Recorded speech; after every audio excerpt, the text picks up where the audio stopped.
ahead and start with the recap from last session. Right. Previously on Rime of the Frost Maiden, we were all kind of huddled together waiting for Dory to return. Our good friend Sevik had been sent to fetch them. Meanwhile, we opened the chest we found in the basement of Dinev's Rest. We found a piece of paper that appeared blank. Terpsichore and I looked it over for a while, but couldn't quite parse what it was. Our good friend Avarice discovered that it had necromancy and illusion magic on it. Also found 6 mystery vials and a dagger with a golden hilt and a green design, which we determined to be a dagger of venom located in that room. Sefik returned with Dory after a small chat that I was not privy to. On our way down to investigate the Caer further, we ran into Kadroth, the tall, distinguished older red tiefling man, wearing a necklace similar to Hethel's. He stopped us in the hallway, and Mistral quickly disguised herself as Yajath, the cultist, which we had quickly put an end to in the speaker's room, and spoke with Kadroth in private. He apparently had instructed Mistral in her disguise to bring us to the cistern, which we soon discovered is not a very kind place to send people at the Caer. We found, on our way down, Mistral's disguise was exposed by a group of guards, and we did do combat, but we quickly bested them and made our way down to the cistern, where we discovered a number of bodies, as well as a boat with a very icy, cold river that we are currently standing in the boat,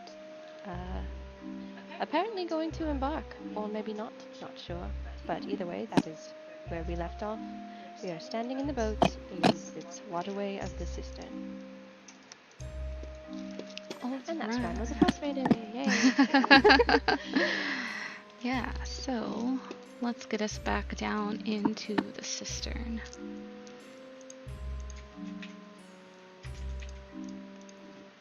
All right.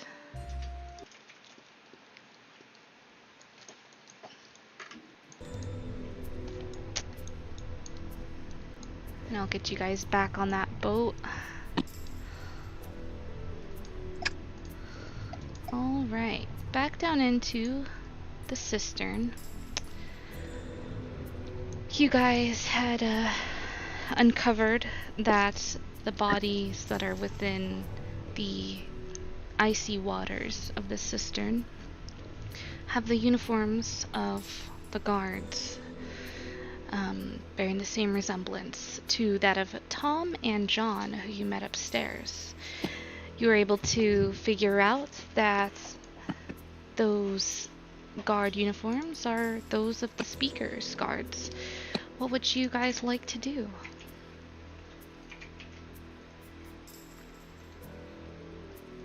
I don't know if Dory did this last session, but for the bodies that were in the other room, Dory would have left the magic painted flowers that they made on like the corpses. Okay, yeah. You could do that. I think it wasn't done last session, but you could most definitely do that. Leave your magic flowers there. Do you guys... We see these corpses in the water, yeah? Do we see like the shapes? You do. You do see the corpses. You can see some are closer to the water's surface. Some have fallen a bit deeper down into the water. The water is very icy and cold. There are 2 oars on this boat, so you are able to make your way down. Do you guys would like to make your way down through the water? I'm down to continue on the boat. Yeah. Yeah, Schmo doesn't mind. He's gonna pick up one of the oars. Okay. Bella's just gonna Dory, kind of, I think, is just gonna cling to Charlotte. Yeah, Charlotte's gonna hold Dory with one arm and just like pull out her warhammer and just be ready. Like she has like her shield in her one hand, like covering Dory, and then her warhammer in her other hand, just out and ready to fend off whatever. She's very on edge right now. All right. You guys head on your boat down into the cistern. Wading through the icy waters. Moving the bodies out of your way as you make your way through the frigid cold waters. To your left, you see an opening that opens up into a hall you can see. Do you think that this is a way to potentially navigate undetected throughout the Caer? This seems to be the lowest level. That will depend on how far it goes. Shall we see what's down there? As she gestures with her warhammer to the left. Why not? We don't know where we're going anyways. May as well find out what's down there. Do you turn the boat to this hallway, Schmo? Yeah, to the hall we go then. And he Okay. like turns the boat. Gets the boat up there, and you can see down into the hallway. And you can get off the boat and venture down into that corridor if you'd like.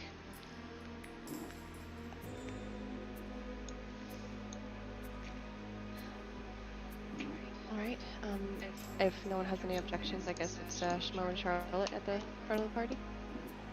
Yeah. Okay. Yeah, Schmo's like, does it always. Classic. Okay. Classic. So we get into this bigger room. Do we see anything? You do. You step into this room, and you see... Hold on, just give me just one sec, sorry. I don't want to mention this, but I do see a big S. You're the man behind the curtain, Schmo. Oh my gosh, it's Schmo. S for Schmo. How could you? Betrayal. Sapphic. Whoa! You... I knew it. Oh my gosh, you knew what, huh? So, you venture down the hall, and as you make your way down there, you find yourself in a room similar to the one you did before. However, this one you find a rat in, and the rat is chewing through the corner of a sack of grain that lies on the floor. Just one sack of grain? Yep, one sack of grain. Schmo's like staring at the grain. Such a large room. This feels... Hambone's gonna attack the rat. Oh my god, Hambone! Hambo's attacking the rat? Yeah. Okay, that's fine. It's a harmless rat. Pokemon theme starts playing. Alright, you guys watch as Hambone swoops in out from behind you and snatches up the rat. And has the rat in its dragon talons.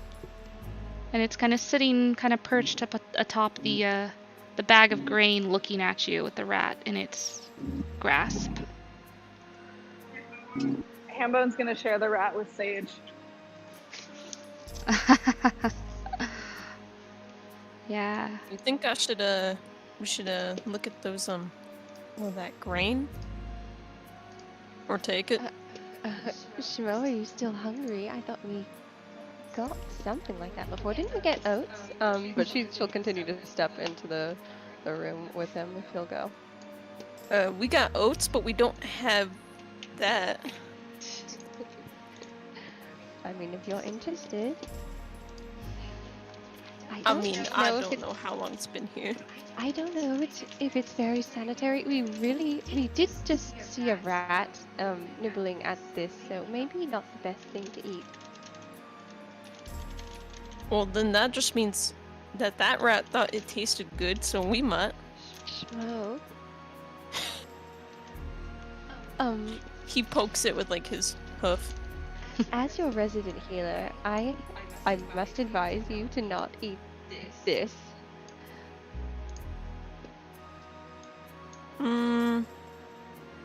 Alright, I'll listen to you, but how is this? There's only one bag in this whole big room. I wonder what this room is for? I feel like this is sort of a waste. I wonder if there's something more to it. If it's like bait, Wait for what? your guess is as good as mine. Darius, what do you think? Not sure, but a single bag of grain is rather odd. Yes, it strikes me as strange too. I'm not quite sure what to do here. Could I maybe make like a perception check? I'm just gonna Yeah, sure. I'm just gonna look around the room, see if there's like anything else to it. Like, is it literally just like an unlit room, or like? Yeah, is there it's stuff an on the wall that- unlit, dark room. Go ahead and roll me an investigation check. Investigating. Okay. I have a total +0, but I'm gonna give myself guidance.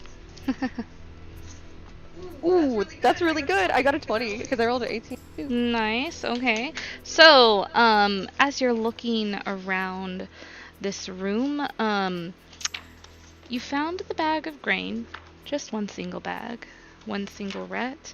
And as you're investigating, looking around this room, you find bits and pieces of kind of spilled food. You find rat droppings, and you're able to determine that food was usually stored here, but maybe the food that was stored here is either running short or has been moved out from this storage space. You wouldn't know which it is, but you get the feeling that there was food being stored here, and it gives the feeling that the food was moved out rather quickly and not carefully, and a mess has kind of been made. You find kind of a mess of different grains, rices, oats, different kind of dried food goods that would be stored. Okay, so I relay this to the group. Well, I think that perhaps these, I don't know what to call them, usurpers, cultists, well, they were successful, probably trying to control the Caer from within. I mean, you can't exactly survive a siege for long if you have no food.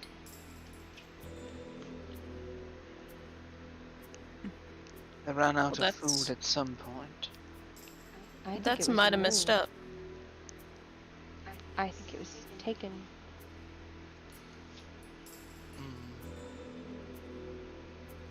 Why would they need to move food if they had this place under control?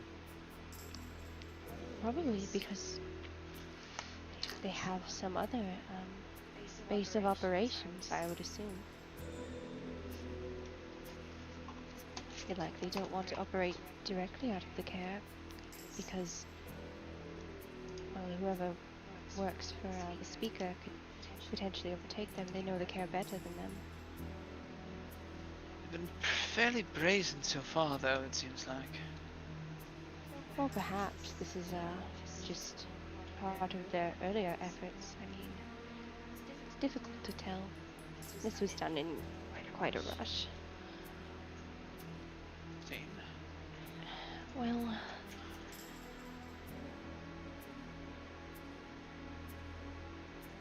You think the room was used for anything else? Just storing food. Food storage, I'm not... Nothing I could, surmise other than that. I do have an idea.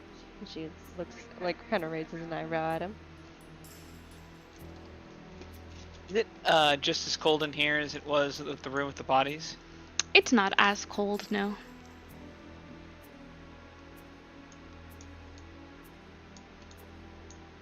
Alright. I just want to take a look around now that I know what Charlotte has pointed out. Is there anything I love else? watching Dory zoom. You go ahead. You can go ahead and roll an investigation check as well. Yeah. Give you guidance if you're Okay. being obvious about it. Yeah, he's not. Oh, my boy crit. Oh. That's Very 20 and a nice. 27. We're gonna know this room's backstory.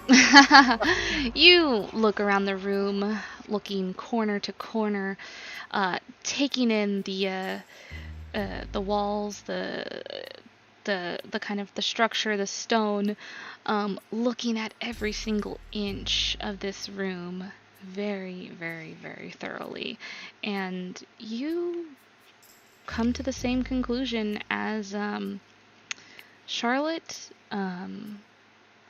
You find the same items. You do also see some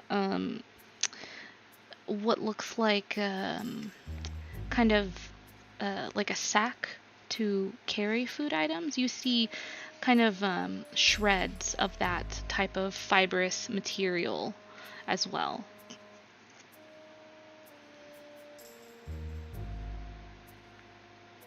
They were just in a hurry to remove the food from storage. Could have caused them to be... Mystery for another time, I suppose.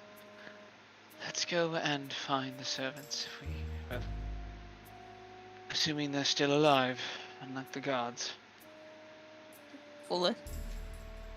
Avarice, try to be positive about things. She says, like, kind of under her breath and, like, looks over in Dory's direction. Dory's learning cynicism today. That is the new... Oh my gosh. That was not in character. I mean, So- Dory's Caer is pretty cynical. Anyways, Do you guys make your way back to the boat?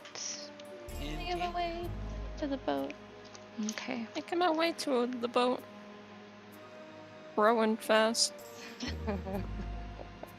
You left Dory behind. Do you need me to move Dory? Bye, Dory. Oh, do you got Dory?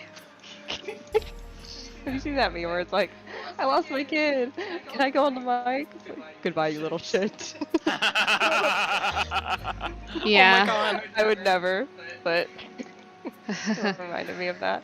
So, Shmo, I'm guessing you push the boat away after your friends come back and get back onto the boat. Yeah. Hambone and Sage are sharing the rat that they found in the back of the boat. Help Dory onto the boat and just hold on to their arm if they'll let me. yeah, Dory, I think if you had blood Hold the boat. vessels, Charlotte, they would have popped by now. With Dory holding on so tightly. You make your way down the cistern. As you make your way further and further into the depths of the cistern, the frigid cold waters, you find no more bodies in the water. Instead, you see some hard icy kind of particles that have drifted away from the ice buildup along the sides. And Shmo, go ahead and make me a dexterity check. Shit. Is Okay. it close enough that I could like reach out and like kind of break it up with my warhammer if I smack? Is that what you would like to do? Don't be scary. I'll let you do it 13. first. A 13. If we get stuck, that's what I'll do. Okay. So as you're navigating your way through these icy, frigid waters. You have a bit of a struggle, but you're able to push through. You guys hear the ice particles kind of knock up against the boat as Schmo navigates through these waters. The boat rocks a little bit of cold water gets inside, but not enough to do any damage or to the boat or to yourselves. Sorry, I don't really row boats that often. It's alright. I mean, you're doing a good job. Not a lot of water in Arizona. What's Arizona? No, not a lot. I went whitewater rafting once. Never went back. Alright. Go ahead and anybody with a perception over 15? Passive perception over 15? Anybody? Fuck, mine's 14. How do you know a passive perception? It is your, Perception. It's 10 plus your insight. Or, no, sorry, it's 10 plus your perception. Over I what? do- Your passive perception is 10 plus whatever your bonus to your perception is. Oh no, So, I'm like, asking what was the number over it? 15. 15. I do Yeah, have no. 15 perception. Okay. King. So 15 perception and over, you hear soft, very, very faint, soft whispering coming from down the waterway. You can see down into the depths of the cistern, and you get the feeling that you hear faint whispers coming from down deeper into the cistern. And as you hear these whispers, you come across another hallway, just as you did before. So do I hear them coming from the hallway or from further forward? Further straight? It sounds like they're coming further straight ahead, deeper into the cistern. Alright. I'm beginning to hear some noises. If you strain your ears, you may as well. It seems to be coming from just ahead of us. Do we want to investigate this hallway or follow the whispers? I don't know if I would be able to be quiet. Though I would like to help.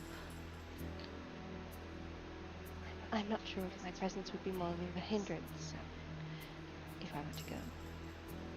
Well, just for now, don't move on the boat very much, and we'll all try to be quiet. But do we want to go forward or look at this hallway? I'm okay with whatever y'all want to do. Do you know what the whispers are saying? Can I make a perception check to see if I can hear? Yeah, Or, go ahead and roll me a perception check. okay.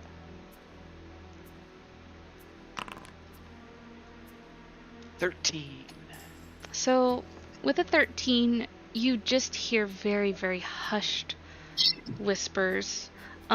You're not really able to make out any full sentences, but you do make out, as soon as you start talking and the others start talking about what you should do, you do hear a very distinctive shushing, as if someone, who is where the whispers are coming from, as if they are trying to shush someone else. And after you hear that shushing, the whispers come to a stop. Do they sound... Can I get a... do they sound like threatening? Do they sound unsure, scared? Is there any way to tell the tonality of these shushes? Yeah, go ahead and Are roll the me an whispers? insight check. Okay. That's a 7. This is exactly what you hear, okay? You hear, shh.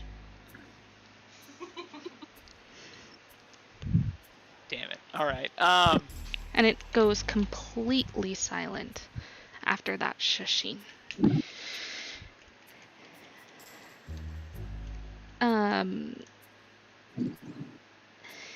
And that's what you get. Although, as you come up on this hallway, you do notice a very, very, very faint flicker of light.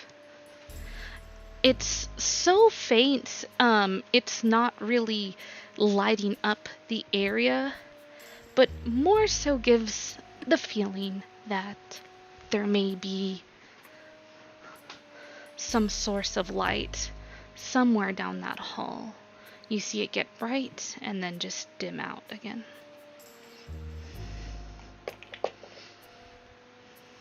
Well, that's not great.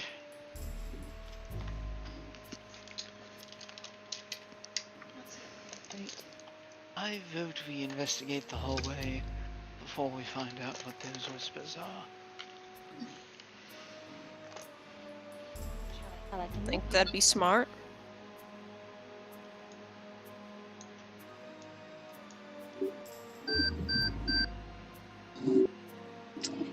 I like hallways. Alright, do you steer the boat, Schmo, towards that hallway? Yeah, sure. Alright. Schmo steers that boat over towards this hallway. And you're able to kind of get the boat up next to the ledge there, just as you did before. And as you look down this hallway, frost covers the floor of this dark room. It's a very narrow tunnel, and right down at the end of the entrance that you can see stands an 8-foot tall pillar of ice that is almost kind of emanating a soft, icy glow from it.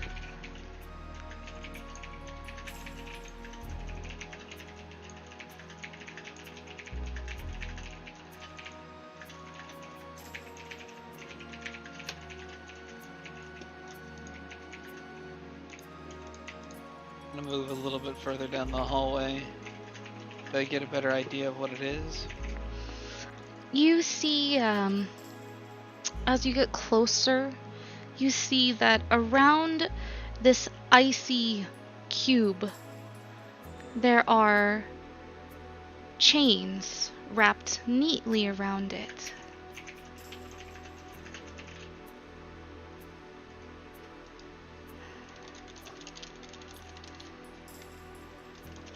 Does it look...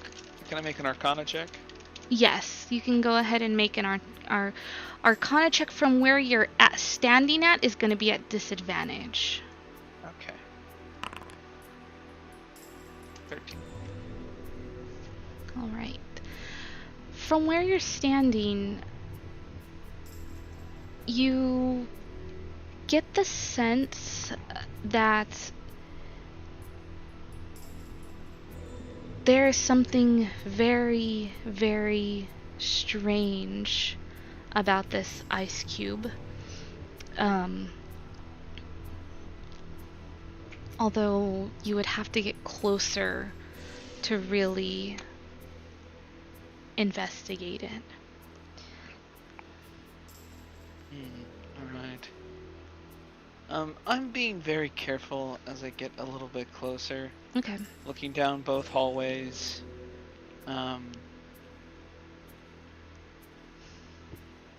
Do I see anything as I look down the hallways?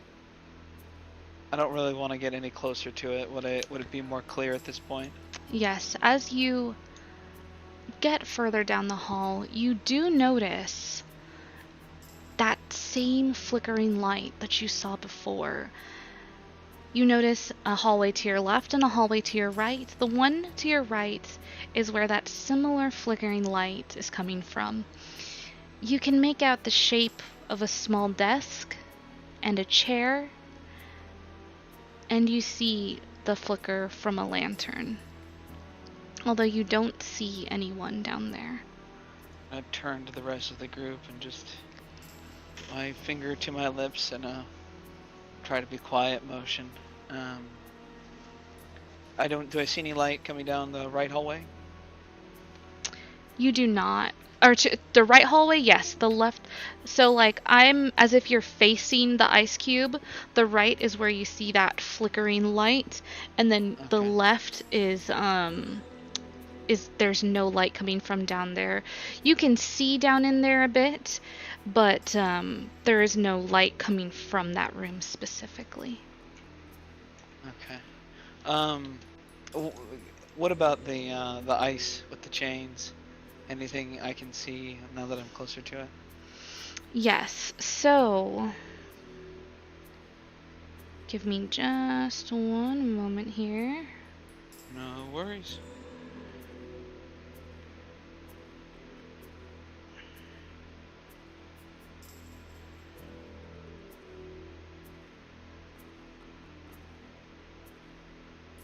Okay. As you step closer to the ice statue, Schmo, Zarius, and Charlotte, go ahead and make me a Constitution saving throw.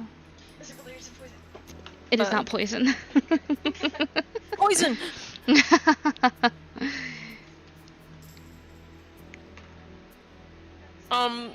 So I got a nat one. That is a 22. Okay. That was an 18 and a 22 from Zarius and Charlotte, and a 1 from Schmo. A nat one. Okay, what's your modifier? My mic is up. It's 4. 4. Okay, so that's a 5. All right. So, the three of you, well, actually, sorry, the two of you, Zarius and Charlotte, you are going to take half of this damage. And Shmo, you're going to be taking full of this damage. Give me just one moment here. Nice. Completely forgot that, like, my HP's still fucked from the combat. Oh, Jesus. Why didn't you tell me you need healing? Well, I got healing from you and it helped, but You're still fucked up. I'm still fucked up. Sorry. Don't want to waste all of our eggs in one basket, right? True. I want to give it a Oh my god! The amount of dice! I'm sorry. Sorry. That's a Shitting and dice crying. avalanche. I'm not looking at it. I'm looking away. 1, 2, 3, 4. Okay. I pretend I do not see it. I do not see it. You see nothing. Alright, let me... Okay, so Shmo, you are taking 19 points of damage. I'm down. Wait, what? Oh. I'm down. Okay, because that's two different things, my friend. I have down. exactly 19 HP. Okay. Charlotte and Zarius, you take 9 points of damage. What kind of damage? It is necrotic damage. Oh, fuck. Ew. Yuck. Oh, shit. It's Mo. I immediately go over to him as he's like collapsing on the ground, and I'm gonna reach out and cast Cure Wounds on him immediately. So you're gonna get. Let me double check that. 6 plus. Hashtag Pull wasted. both of them. I- As soon as he's up, I'm gonna try and pull both of them You're back gonna away get, from. What's my spellcast? Okay, so you get 7 points of healing back. Sorry, it's not that much. It's fine. So, you're able to, you said 7 points of healing? Mm-hmm. Okay. Yeah. You're able to heal Schmo for 7 points of healing. And, as you do that, Schmo, you kind of come to, opening your eyes, looking around, see Charlotte healing you. You don't feel very good. You don't feel very good. And are you healing yourself for Zarius? No. Okay, just Shmo. Okay. However, Zarius, you did get closer. So if you would like to, since you're closer now, actually, I will give you the information. Let me move these dice out of the way. Sorry. Okay. So. Okay.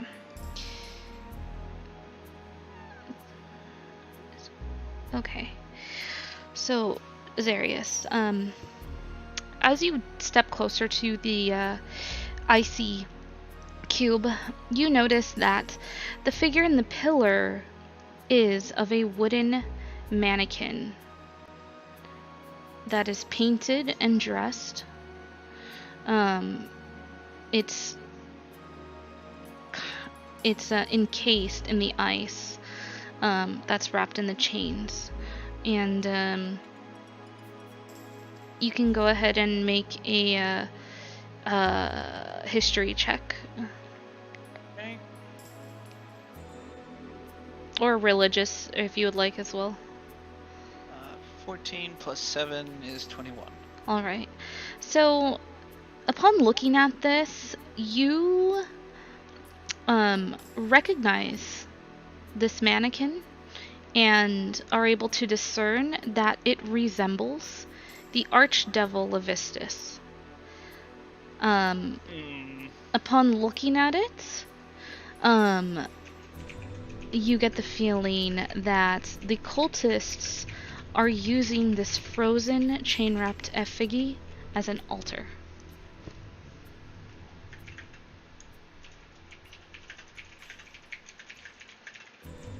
We'll relay that to the group.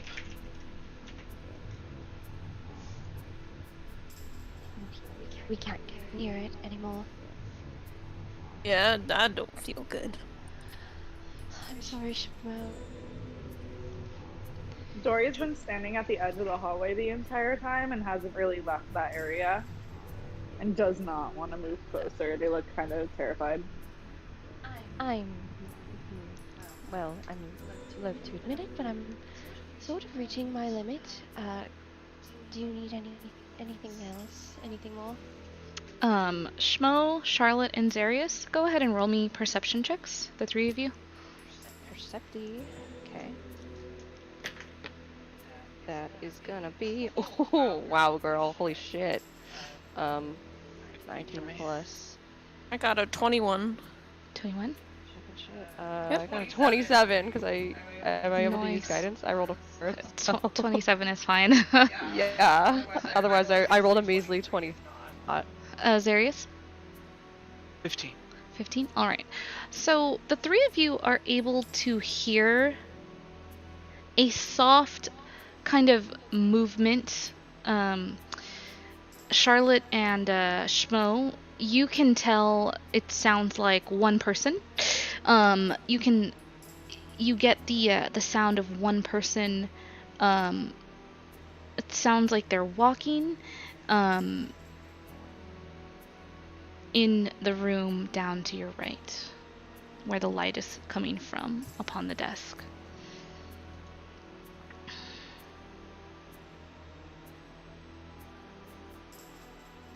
Is it just me, or do you hear someone down the hallway? I do. I'm going to take both of their hands and try to pull them back towards the hallway.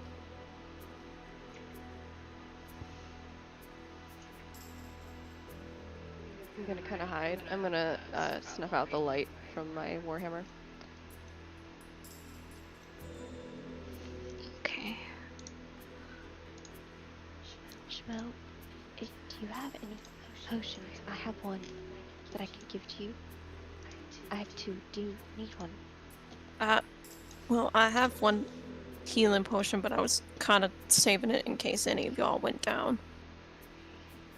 Okay, maybe I'm just being a bit paranoid.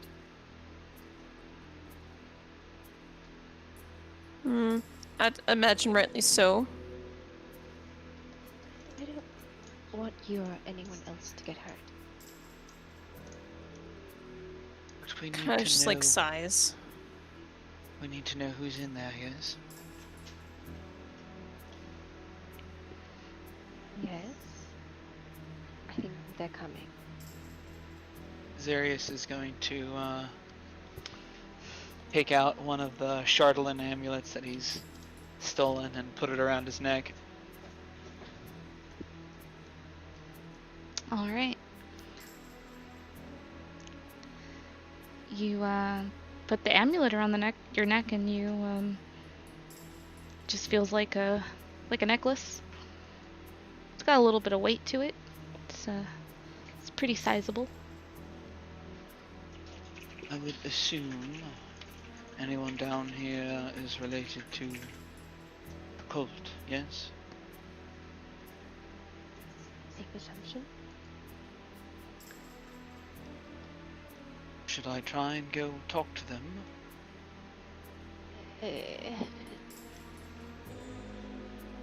Everything in my being is screaming to tell you no.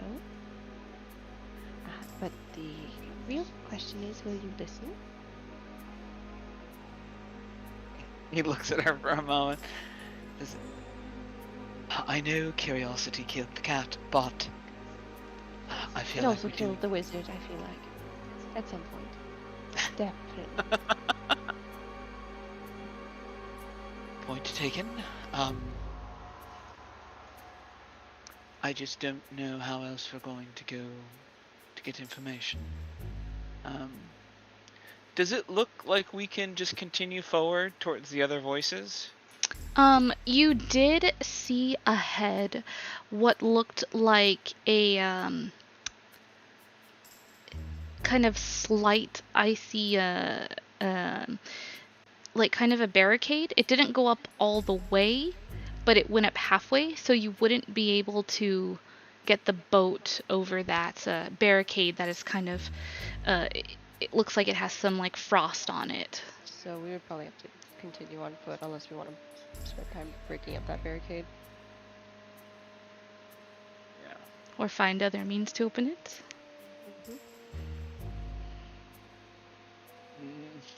Alright. This giant block of ice, does it look like it could be destroyed at all, or is it pretty gargantuan? How big are we talking? It's 8 feet tall by 8 feet wide. It's basically 8 feet cubed of ice, and it's got chains around it. It also glows faintly. It has a faint icy glow to it. And You it get the does feeling- damage to us when we get too near. You get the feeling that there is Maybe don't. something. Yeah, you get the feeling that there's something, some kind of magical property to it.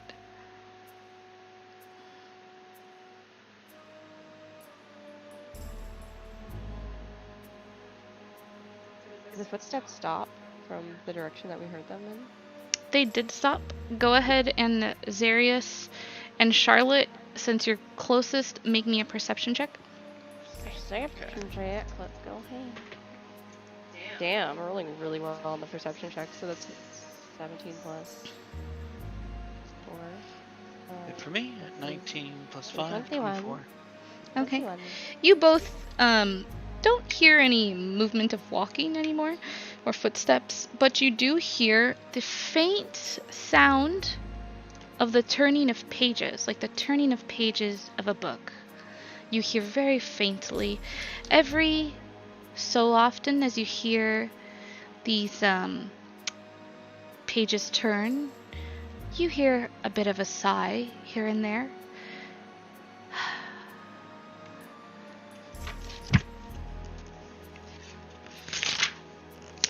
I could cast invisibility on one of our sneakier members and perhaps they can go and see what it is.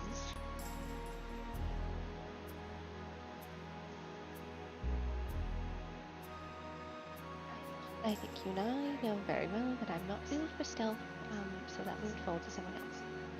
And she looks at the rest of the group, kind of smiles. I don't think I'm in any condition to try and be stealthy. And Dory, may you say anything? No. I can go if no one else can. I They're like can kind of go. shaking. What was that, Terpsy? I can go. I've been told I'm quite light on my feet, you know? Charlotte looks immensely grateful when you pipe up.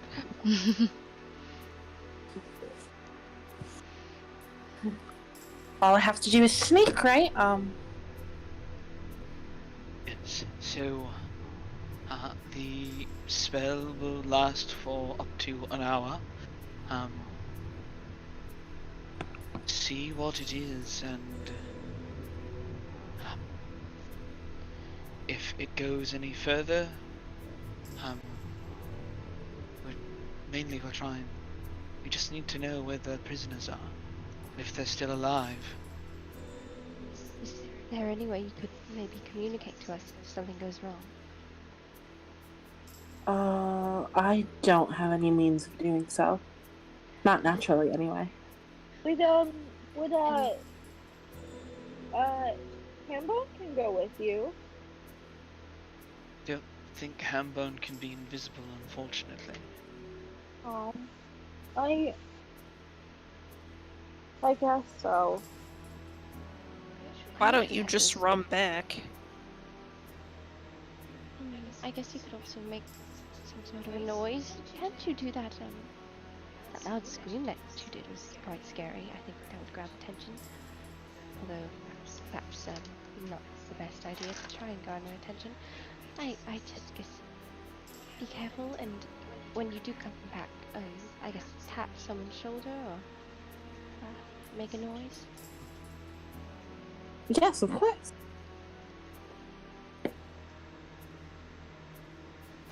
Alright, Go Be ahead. very careful. And she's going to like clasp her hands really quickly and give her guidance. It only lasts for a minute though, so. I'm going to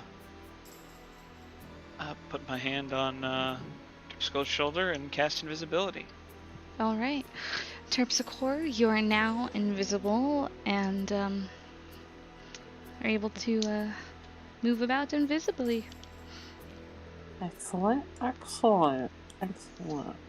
Do you need me to Sneakily. move your token, or are you good to move now? Oh, I am. Should we get to move now? Yes. Oh, nice. So they... While this is happening, Mhm. Dory is gonna cast Detect Evil and Good.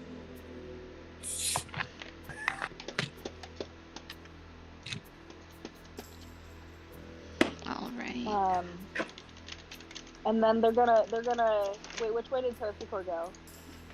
Don't know yet. I'm gonna come up like right here, and then I'm also gonna run to the other side of the room, but staying around the corners. Yeah. All right.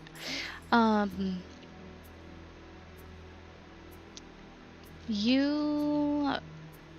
Let's see here.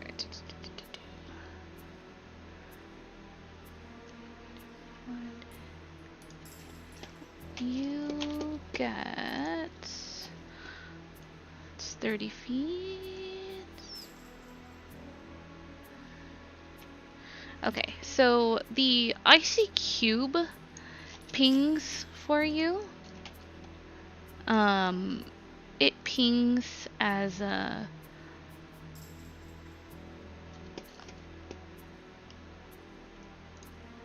Let me see here.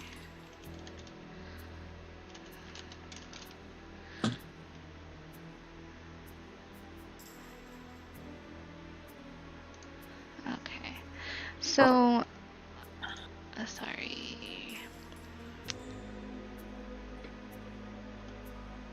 You. So gonna run over to this side of the room while it's still up Okay. and see if there's anything over in this hallway. Okay. So On the you don't opposite side. you don't get anything from that side, and you don't get anything from down the hall where you heard your friends talking about Terpsichore venturing down into. You do get a ping from this 8-foot by 8-foot icy cube that is like emanating a soft icy glow from it of desecration. Gonna run up to Zarius because Dory thinks that Zarius would understand what that means, and is gonna be like, that statue thing is it's bad. It's like properly desecrated. I don't know how to say that. I know. It belongs to a devil. I don't know if that was helpful, but I'm trying to see if there's, I don't know. I kind of want to go with Terpsichore. She is very light on her feet. And I believe it would be better if there was just one, but I don't have another slot to use for another person at the moment. Is there not a way that you could be invisible, is there?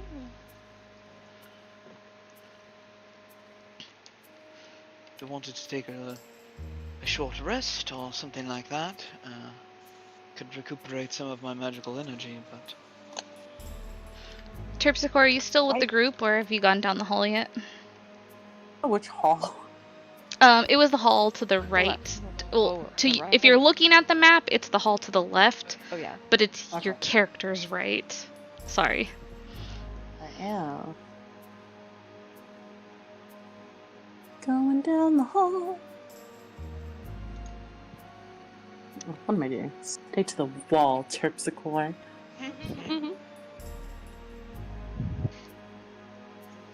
All right. And she's gone. As you make your way down the hall, the closer you get down into this room, you start hearing soft sighs. For a moment, you hear a flicker of wings, and you hear the pages of a book turning. This room is the private quarters of an albino tiefling, who is standing in her room. She is holding a book with leather covers, and looks like she's making notes in this book. An ink black crow is perched upon one of her horns, and seems to be reading along as she's writing. Without taking her eyes off the page, she says to you, "Get out." No stealth roll? She's invisible? She just knows? Goddamn. Alright, we're gonna leave. And she starts Alright, I'm gonna head out. she starts tapping her foot. So funny. Terpsichore's a respectable woman. Tell her to leave, she leaves.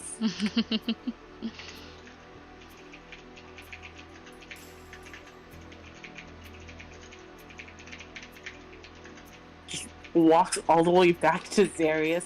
They told me to leave. So they immediately detected you then? Yeah. Intonation. Well, alright then. They're not coming after you. Did they see you? Well, I don't know if they actually saw me, but once I got really close, all she said was "get out." So I left. You know, it's rude to just stay when you're not wanted. You know. So, that's very concerning. It's also rude to Shall keep we people see? prisoner. Yes, I feel like we're quite past the point of rudeness. Is this where somebody lives? Well, it seems like it's their quarters. What were they doing? Why would Uh, they live down here? I don't know why they would live down here. It is quite dreary. I don't like it. They were taking notes in a leather book.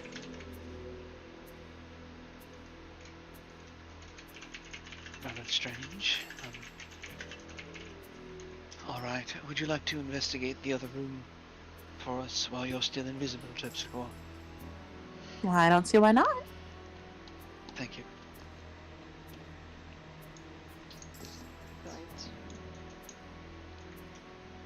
Going to hang out near the corner.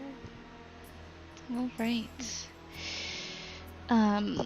This room is unlit and is empty, except for an iron a lever that protrudes from an iron-plated wall in the north of it. And that is all you see in this room.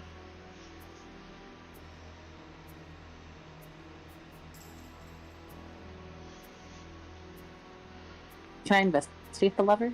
Yeah, for Can sure. I try and figure out what's going on with this lever? Yeah, go ahead and would you like to just kind of like investigate it, or would you like to do anything with it? I'd just like to investigate it for now. Okay, go ahead and roll me an investigation check.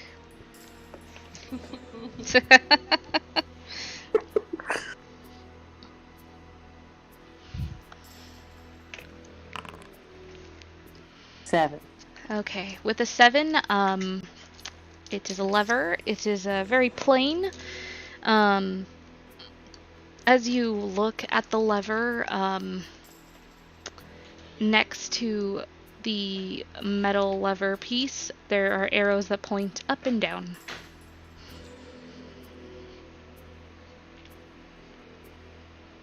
And you can see that the lever is, it looks like it's able to be pulled up or down. It is currently in the up position.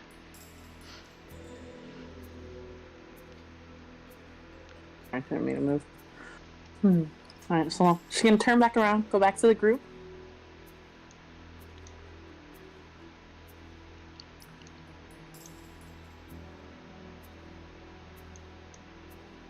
Okay. So, in the other hallway, it's just a really big room. There's nothing in it except on the north side, there's a lever. And it can be pulled up or down, and right now it's in the up position. I didn't want to pull it down to see what happened without everyone else there. Tori's just gonna walk down that hallway. Well, their spell is still up, with the detectable and good spell still up.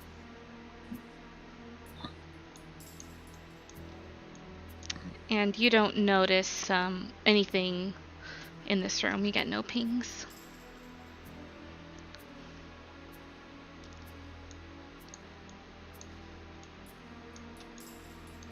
What do we think the lever does?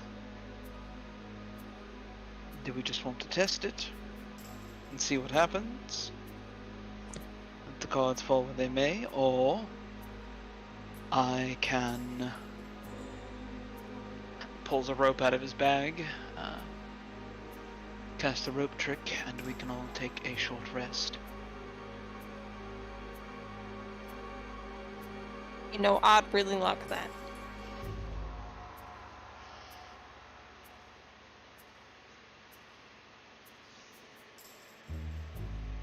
I have no preference. Although Schmo does look like he's dead on his feet. Schmo looks very bad. He looks very bad. Azarius and Charlotte, you don't feel as bad as Schmo, but you don't feel fantastic. Sorry, I had to You're fine. You were back for a second. How is everyone feeling?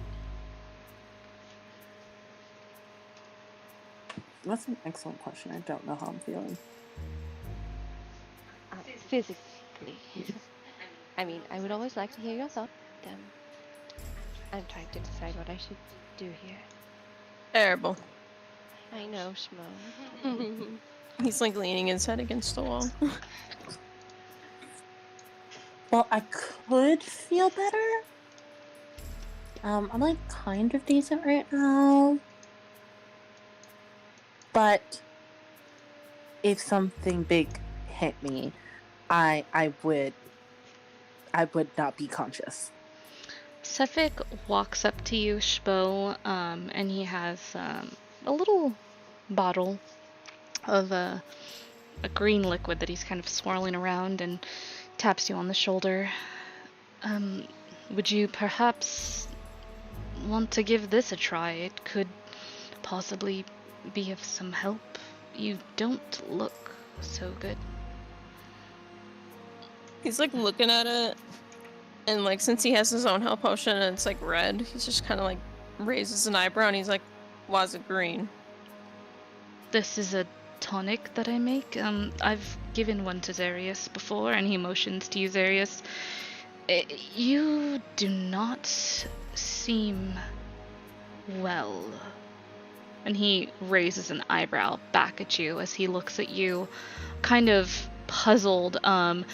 You get the feeling that you don't feel good, but you are now getting the feeling that you do not look so good. Like it is physically showing on you that you do not look okay, basically. No, we're well past being worried about what potions Sefik feeds us. I was just curious why it was green. It's from I don't know if I should drink this if we're all gonna rest. It's from a mixture of herbs. It is not. Do you have your health potion out? Yeah, he's like showing it that his is like red. He points at your potion.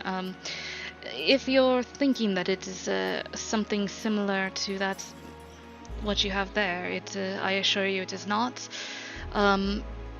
It is something a little different to help with other situations. It is of an herbal property. I just thought it might help because you really do not look well. And he has kind of a concerned look on his face as he looks at you. Oh no, I mean, that's fine. I was just wondering why it was a different color, honestly. And he like holds his hand out. He passes the tonic over to you. And he chugs that shit. You chug down the tonic, and strangely, you feel the same. You do not feel any better. You feel the same. I just like blinks. I feel the same. His eyes open wide at that. Well, that is quite concerning.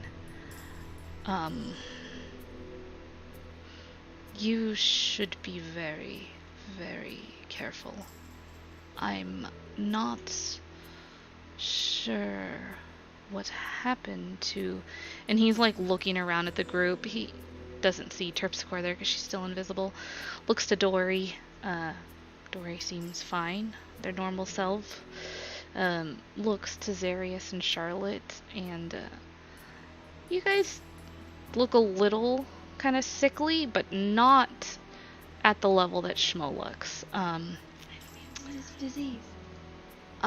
No, it's not disease. Okay. It's a type of necrotic kakajuju. A juju. Yeah.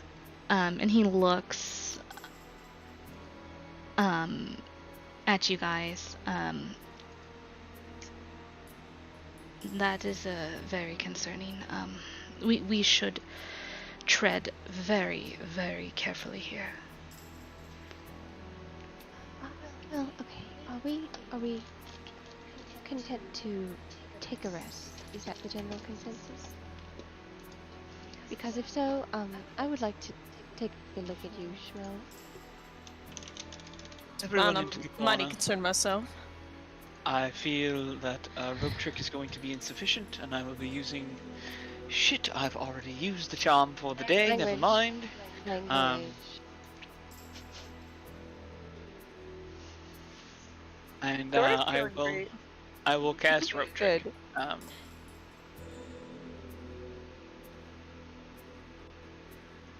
All right. Post that.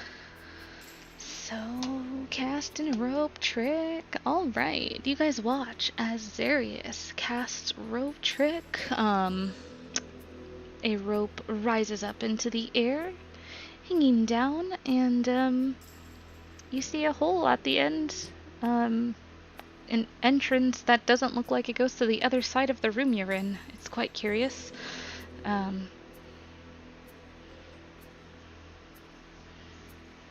Looks like a little pocket as you look up the hole of this rope Alright. he's just thrown up.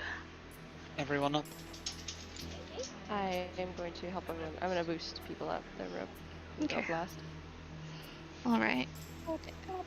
All of you climb up the rope. Charlotte, you make it up the rope as well. Yeah. You are all inside of this kind of extra dimensional space, basically. And you're up in the air. And this rope is dangling down. What does Darius's rope trick look like? You can make it look like anything.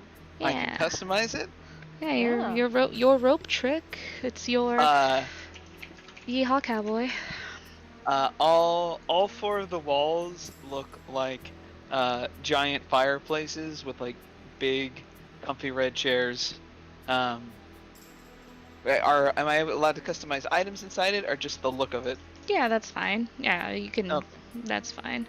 Yeah, it's a 3 foot by. Oh, there's a 3 foot by 5 foot window centered on the rope. Is the only thing. But yeah, your space. It looks like the comfiest like cabin reading room in the middle of winter. This is kind of like my ring. Like if you go inside it, you kind of there's like couches and it's cozy and nice to hang out in. What kind of luxury lives are all y'all living in? Hey, Darius, do you also want a ring? Because you could have this all the time, like every day. I'm assuming that ring would come from Niru, yes? Yeah. She's like, it turns out she can give them to other people too. Like it's like it can be for all my friends, I think. Only if you want to, I think. You hear a soft chuckle as you say that, Dory. I would question what the cost would be. Also, what do you mean you can What do you just mean give them to cost? people?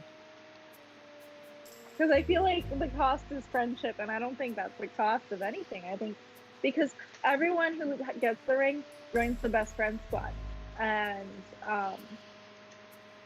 yeah. So now there's 3 of us in the best friend squad, and then Niru. So because we don't have these rings, are we not your best friends? Are we not? You're like also friends my best squad? friends, but you're just not in the best friend squad. But you're still like my best friends. Just you're not in the squad. Well, frowns. Best friend squad. Yeah. Where all the best friends go. If you have the ring. You have to have the ring. Who else has the ring? Mistral holds up her hand and she shows you a ring. I've got a ring, so can I join the club? Well, no, you need to have like a ring from Niru, but I'm sure. Wait, Niru? Do you know Mistral's dad? There's nothing. I don't know. You gotta have ring from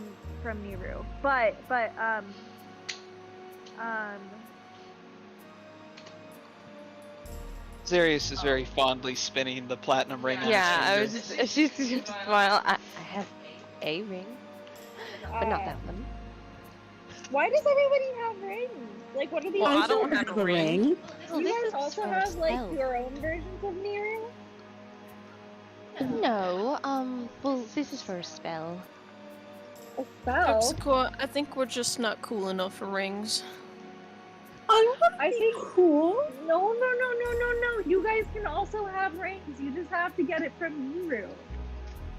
Well, my ring is kind of like a family heirloom. It was like passed down to me or something. Well, what if you had 2 rings?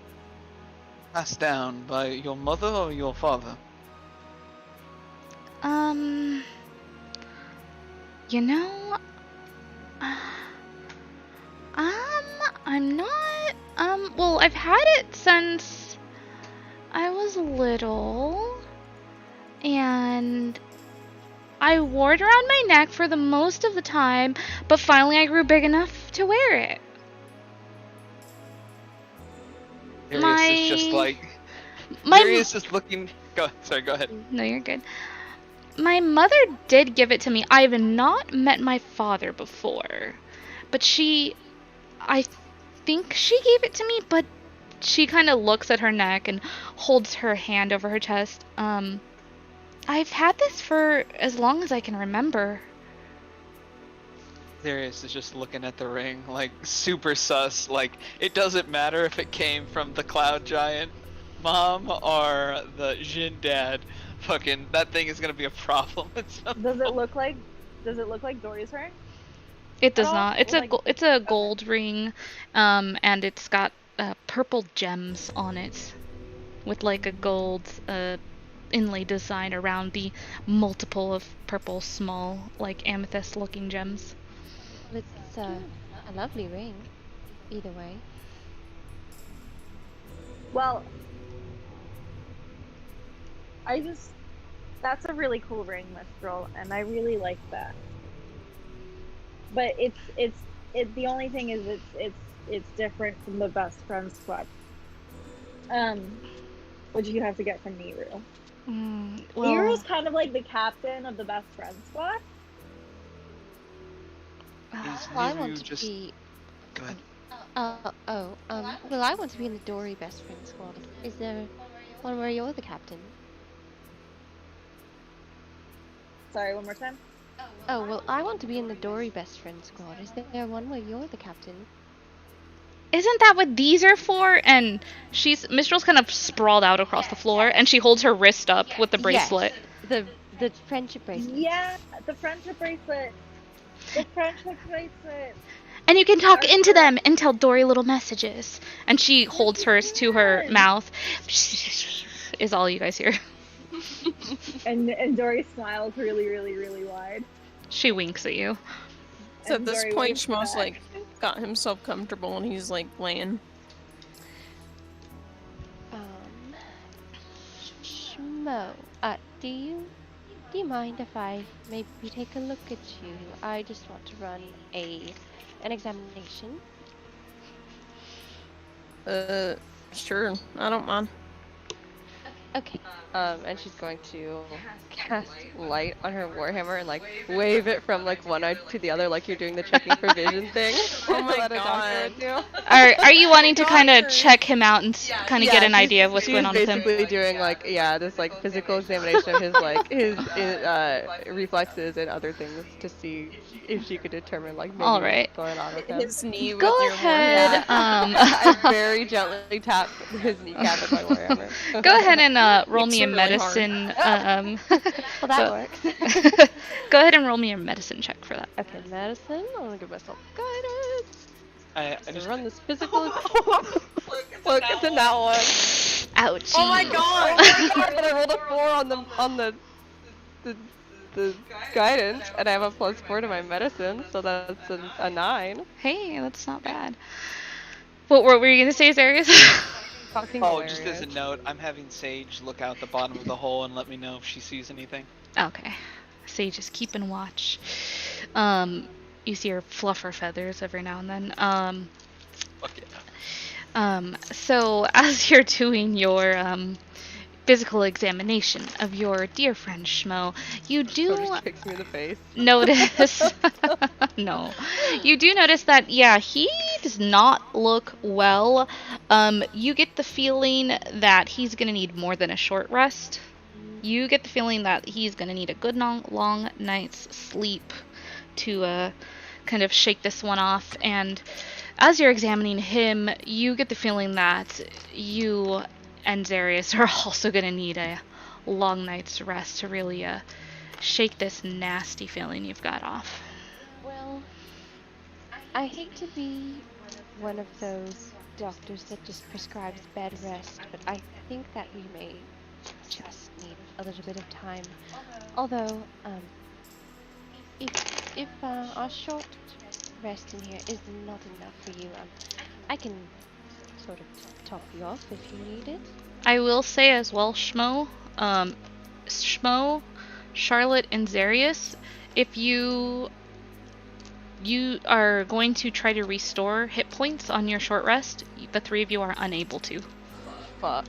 Okay. I'm all right. using my my Pearl of Greater Restoration on Schmo then. I already used mine. Let Greater me Restoration. Let me see. Let's see.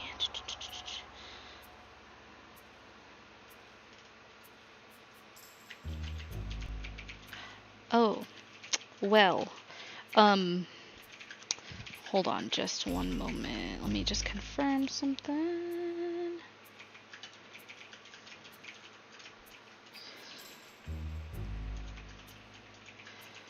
Let me see.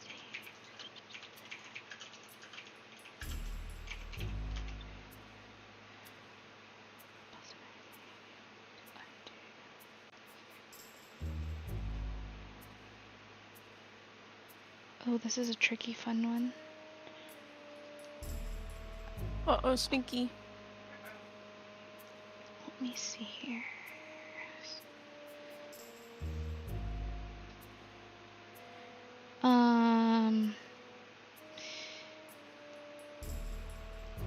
The Greater Restoration does not work as you would have liked it to.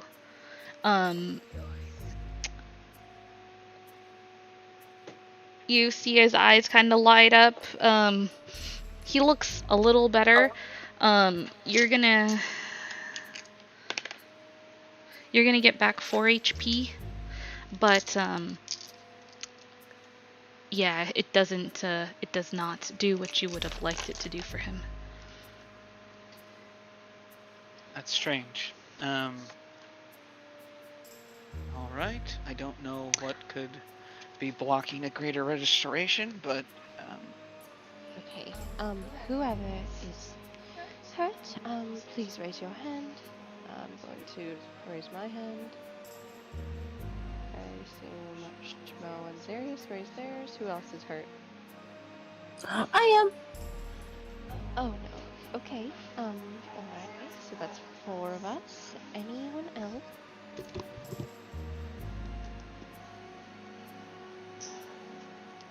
I assume not. Okay, so I'm going to cast a Prayer of Healing, and up to 6 creatures of my choice can regain 2d8 plus spellcasting mod. So I'm gonna do that. I will just do Charlotte, Zarius, Terpsichore, Dory, and then did Mistral or Sephic get harmed in the other encounters? Let's see. I don't think they did. Let me double check. No.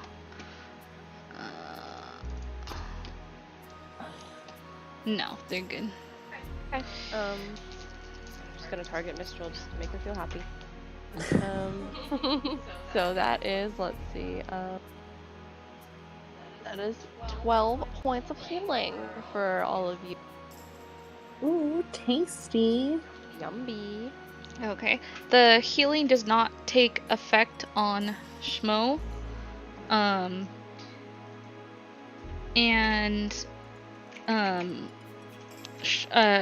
Those 9 points of damage that Charlotte and Zarius took, those are not able to be gotten back, basically. Shit, okay. So if you were under, like... So you can yeah. only be healed to, like, your max minus 9. Yes, your basically. max minus 9, yes. Okay, okay. Yikes.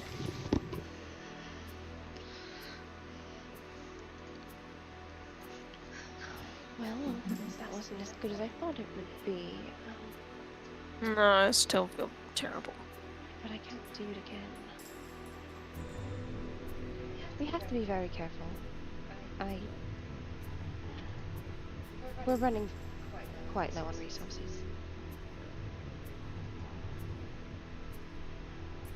If there's I any just- way that we could... What were you going to say? I feel terrible that I can't do much right now. Shmo, don't feel terrible. You've done quite a lot for us already. And Shmo, I bet you can do a lot more than you think you can. Shrugs his shoulders.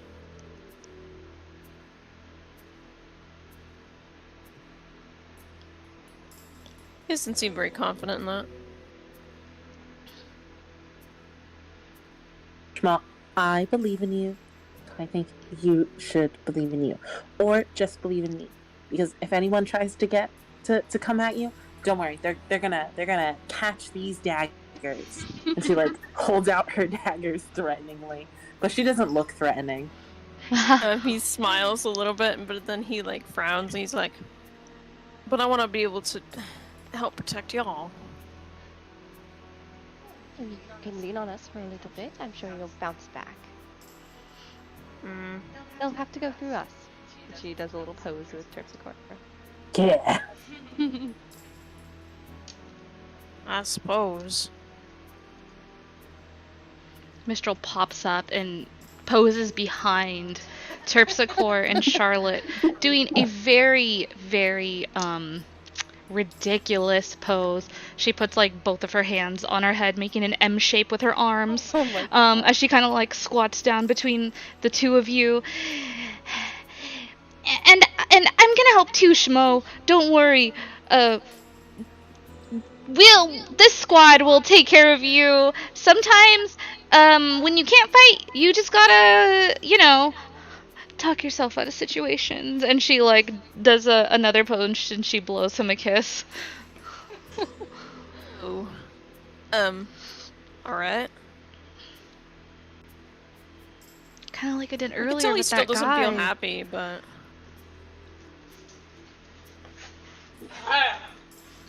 Oh, sorry, there's goblins in my room. Goblins. Okay, get out of here, goblins. Sorry. Like, I'm glad that they're playing, but...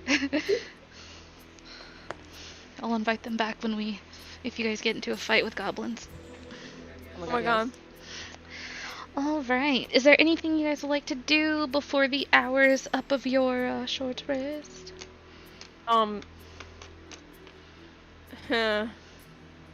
Is there any way I can, try and talk to my friends to help me? You would like to talk with your brain worms? Or brain worm? Sorry, they have many voices. Yeah, to try and help me. Okay, you kind of close your eyes and begin to concentrate, and what would you like to say to them? You know, I don't come to y'all many times at all. But that would be your chance to do something helpful, other than be a nuisance. Roasting them. Are you negging your brain worm right now, dude? Oh my god. Go ahead and make me a Constitution saving throw. They're like, shut the fuck up, Shmo, and then they like smack him. That is a 23. Alright. As you reach out to the pests that reside within your brain, you feel a little bit of a warmth in your brain, a little bit of a wiggle, and you do get a response back. the voice tone familiar and similar to what you've heard before. Their voice speaking in multiple different tones, deep and higher pitches. You need us. We, just as we need you, because we are one. Yeah, but here's the thing. If I croak over and die, then you're not gonna be alive either, so you might as well help anyways. Are you sure about that?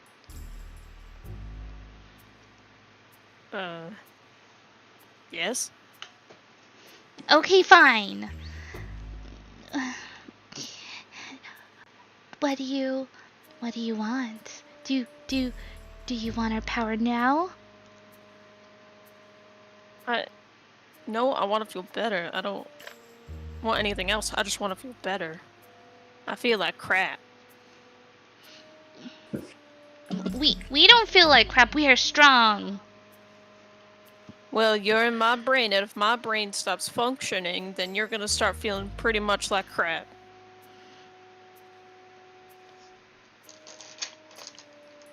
Okay, let me see something here.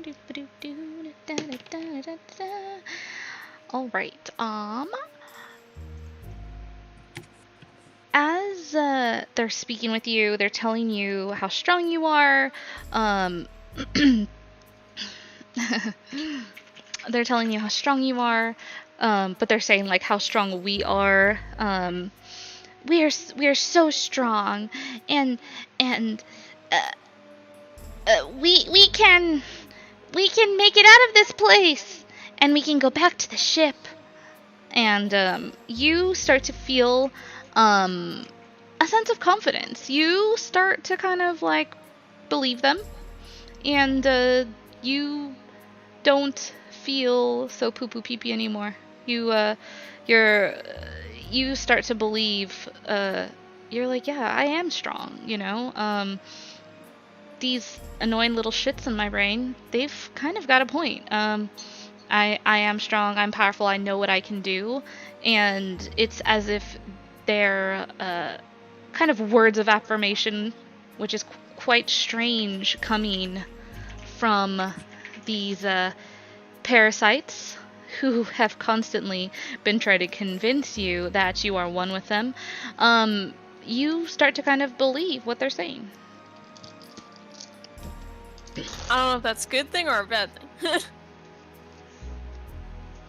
Take it So as I you'd don't like. feel like crap anymore? Yeah, you don't, like, you definitely don't feel 100%. Before, you were, what you said you were kind of, like, he was feeling kind of, his confidence was down. He was kind of, not only was he feeling crappy because of what effects had happened to him earlier, but it sounded like he was feeling, like, low confidence and incapable and not liking having to kind of rely on people. They have basically, like, hyped him up, and while you still feel the effects of, like, the damage you took earlier, you're feeling a new sense of renewal in that you're like, yeah, you know what, like, I'm Schmo from Cactus, I am strong, and, you know, like, I'm a badass, you know, I've been here in 10 towns on my own, and I've made these new friends, and you're just like, yeah, I am a badass, I've got this parasite thing under control, and you start to feel kind of better in that sense. Well, yeah, I was talking to him to try and help my condition, but... They, unfortunately, are not able to help that. Alright, cool. But he feels like a badass right now, and now he's gonna probably do something fucking stupid. I was gonna say, this is dangerous. This is... Okay. He dismisses his worms. Bye, worms. The worm council is over. I don't know why It's you over. say goodbye to us. Worm We are council always adjourned. with you. There is no Well, I'm goodbye. not always talking to you. But we are always listening. We are always by your side. I'm well aware of that.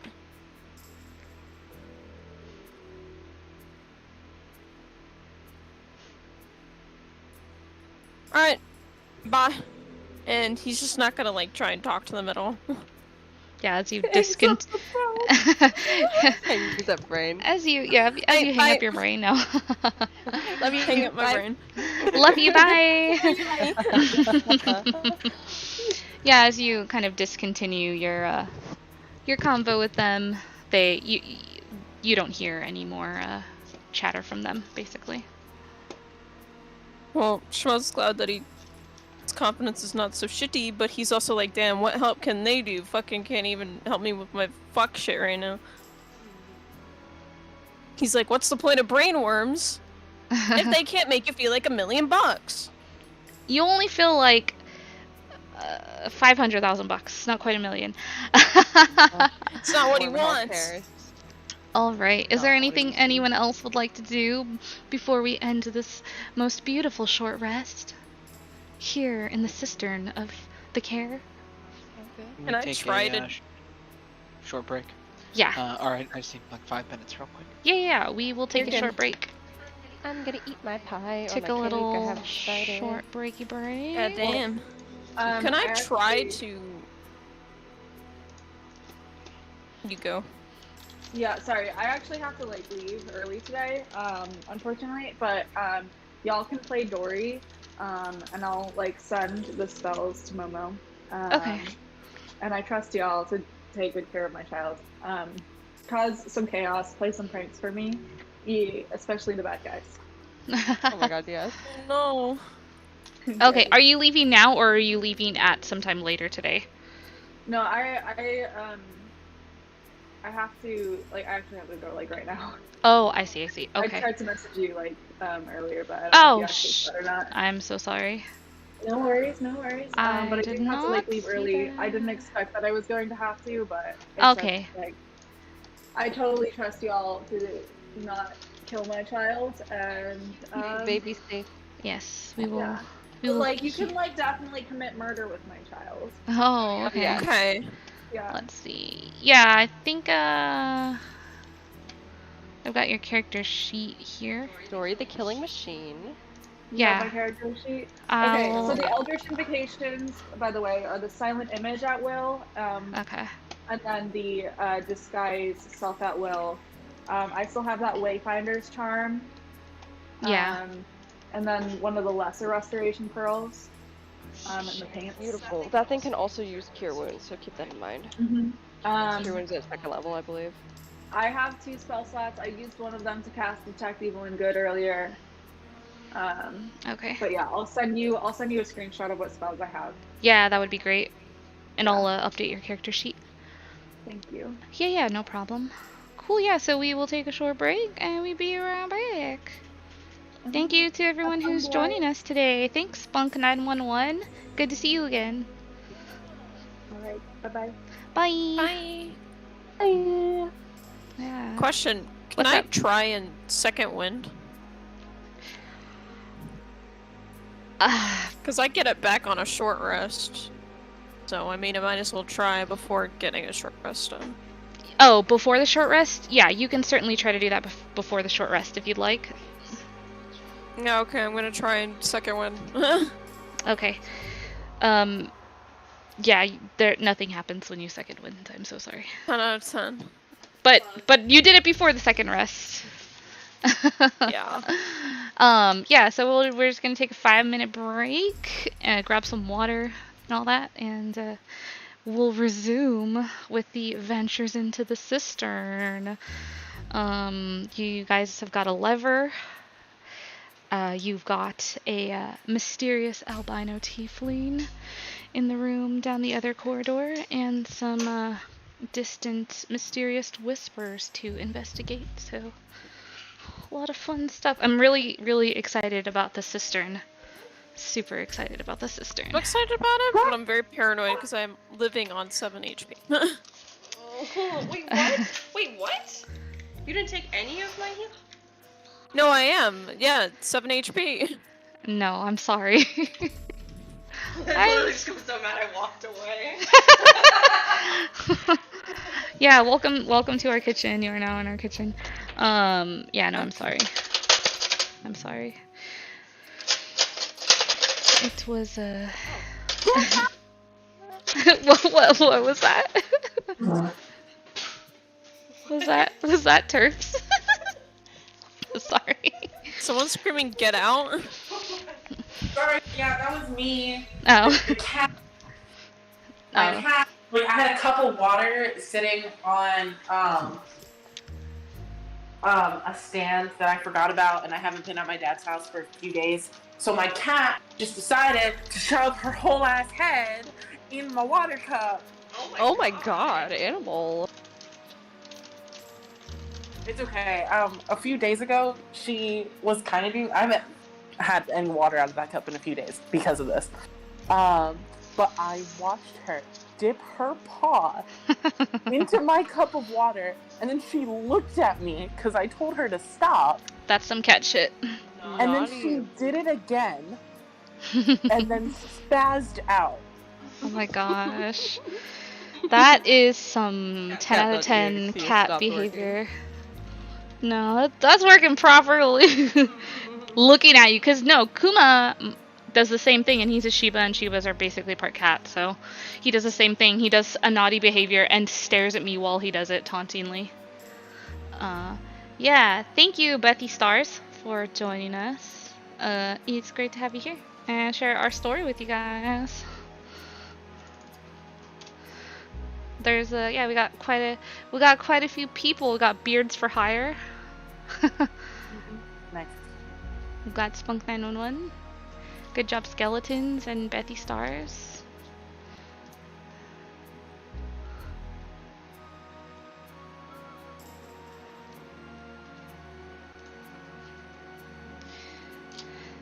And pineapple cheesecake.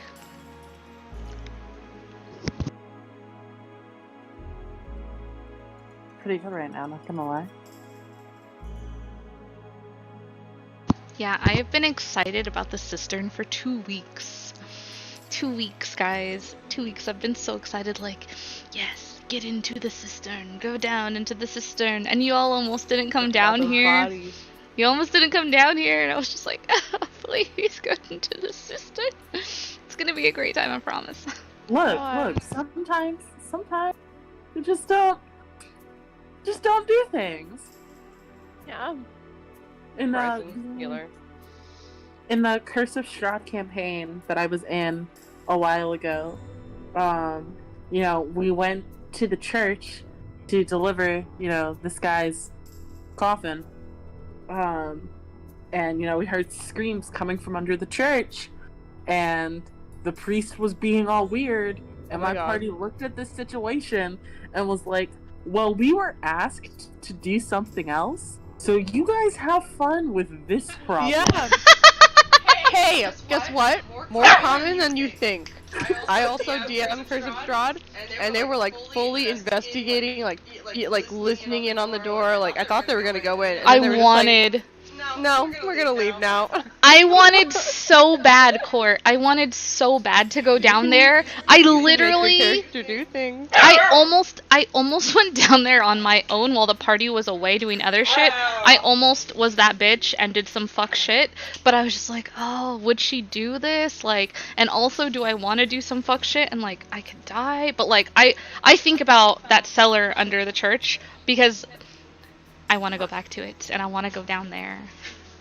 But to be fair, like in our party when we were in the death house, me and my friend whose characters were like had known each other prior to, you know, this adventure, there was only 3 of us, so we looked at the new guy that was with us once we were, you know, all the way at the bottom, you know, where they were chanting "One must die," and we were like, okay, so let's kill this guy. And then we killed him because we were like, they're telling us to kill someone. I'm not gonna kill him. He's not gonna kill me. So, you're gonna die. Wait, who did you kill? The other party member? The other party member. Shut up! Wow.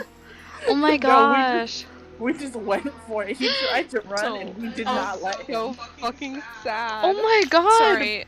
I want to mention at one point that I don't know what time, like 8 or something, or like 7:30, I don't know. gotta step away for 5 minutes to help put my niece to bed because That's fine. apparently I'm this damn kid's parent. So You're It's all good. good. Just let us know when you gotta do it. Yeah, just let me know and we'll take a break. It's no problem. yeah, cause I don't like missing things. Yeah, it's no problem. Yeah, I honestly I really like Strahd. I want to play it again one day. I too want to play it again. Yeah, we did that. Oh, the Death House was so good. The Death House was so good. We fought the Shambling Mound, and one of our friends got eaten by it. And in my mind, so Court was DMing, and in my mind she was like, "Oh, you see Koshka's arm hanging out." They didn't have to fight the Shambling Mound because they sacrificed someone. Oh, fuck, you're right. Okay, well, you guys didn't fight this, but we did, Yeah. because we didn't sacrifice anyone. Because, our characters just wouldn't do that. And so basically, although someone tried to sacrifice themselves, I think is what she was trying to do. But, I stopped her. yeah. So basically, we fought the Shambling Mound, and the Court was like, "You see Koshka's arm hanging out from this," she didn't say Shambling Mound, but Shambling Mound, this creature. Yeah. You know, and in my mind, I was like, "Oh shit, okay, Koshka's still alive, but we just gotta defeat this monster to get Koshka out," which is not right at all. Thankfully, John's character pulled Koshka out, because apparently Koshka would have died had we not done that. So, I was just like, "Oh yeah, kill the monster, Yeah, save so- friends, sounds good." I think what happened was he had failed a death save by this point, and he would have taken damage the next turn, which would have been I 2 see. death saves from this Shambling Mound thing that he was inside. Because if you're inside of it, you take damage. And he Yeah. was down, and he would have been dead. That's why I was like, very clear, like, I illustrate that his arm is hanging out in the hopes that someone would try and pull him out, and luckily John pulled him out. Yeah, thank God for that. Yeah, I did Yeah. not catch that. I was just like, "Oh, okay." I was like, "Okay, cool. She's letting us know that he's still alive. Okay, cool." I was trying to create some urgency there. Yeah, no, it's you kind of, you when you're DMing, you kind of do what you can to give info, like info dump, without too much. So I totally get that, and it's funny, like how people kind of interpret things sometimes. I think Yeah. it's an adventure, you know. Oh yeah, I had Like how my John thought this little girl was sus as hell. Oh yeah, I loved that. party convinced that they were going into a den that was just gonna be filled with like giant spiders. Ugh. And it wasn't spiders, it was vampires. Oh shit. Take vampires any day. Welcome back, John. Yeah, honestly, that's a good thing for Momo. Yeah, as John found out What? in Saltmarsh, having fucking vampires come into my room as I'm trying to take my long rest. You're like, "Oh, you find 2 sexy vampires on the balcony of your bedroom. Make a Constitution saving throw." Fails it. You What believe the that they're your best friends, and you're wanna fall in love with both of them. And I'm my just like, God. "What?" No, he didn't say all that. I added a little spice, You but said you know. that, John.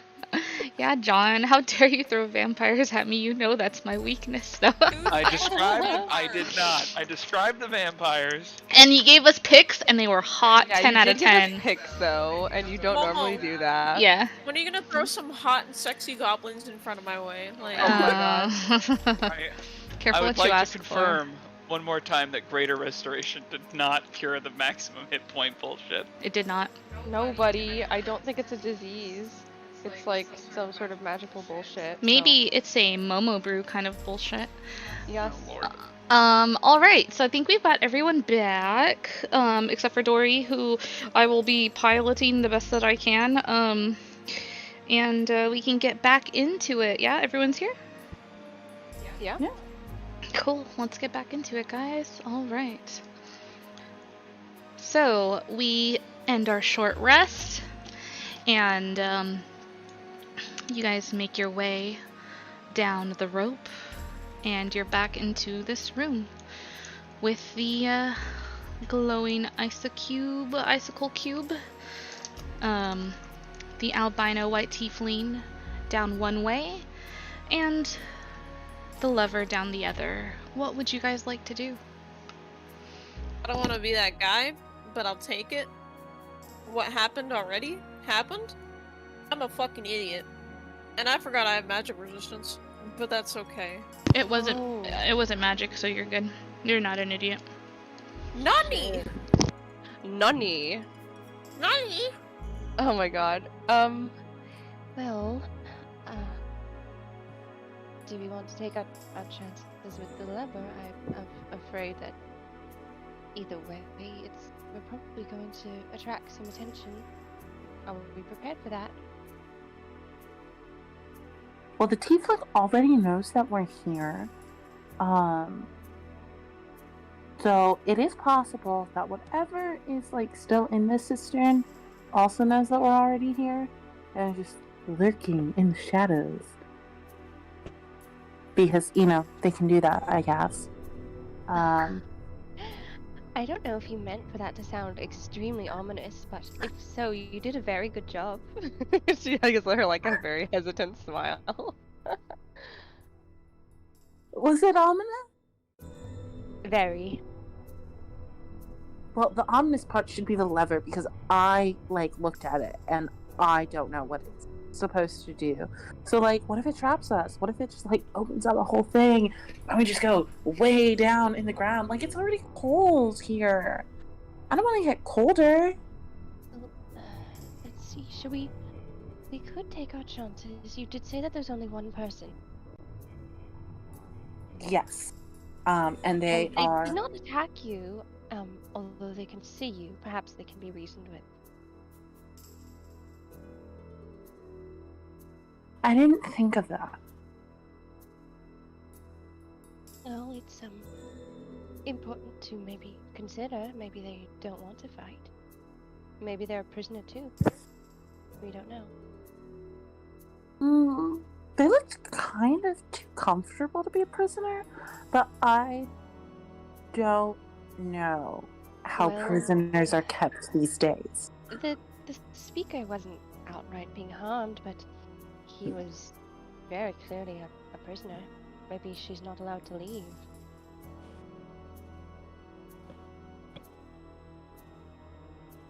Interesting. That would suck. It would.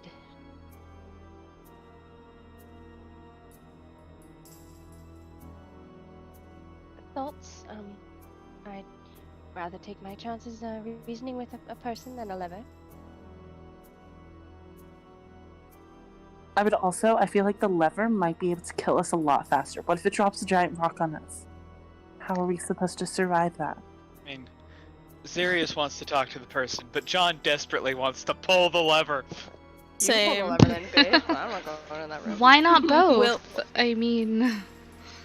Well, I would be able to be crushed by a rock any other day, except now. I don't want that for you. I don't either, so maybe we should just talk to the person. Alright, I will have Sage pull the lever. She's invincible. But she's so small. How is she invincible? You guys watch as Charlotte goes one way, Xerius goes the other. Yeah, Charlotte looks back like...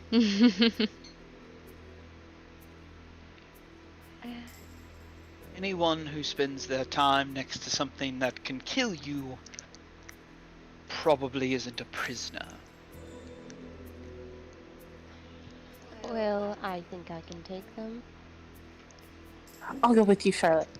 I think people generally like me. I would agree with that statement. You're very likable. I guess I'll come too if you don't mind. But I don't know if you actually mind, considering I'm not doing so hot. Comfortable. Maybe you could stay out of sight. I will watch the boat. Mistral? Yes, I will watch the boat and make sure no one takes it from us. Okay, well, I prefer to have you around, but I guess I understand it. That would be very bad if someone took our boat. Oh yes, we'd be stranded here. I mean, I wouldn't be, but the rest of you all would be stranded here. I don't know how... There was only one boat, yes? Yes. I don't think anyone's going to be taking it from us. Charlotte, can I come with you guys then? If you like. And Dory, like, clings to your side and grabs your arm. I'm gonna walk down the hall real quick just to take a look out at the waterway.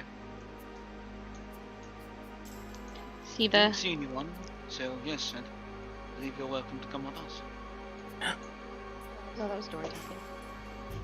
Oh, okay, my bad. Well, I mean, we already know that there's someone here. There could be someone else.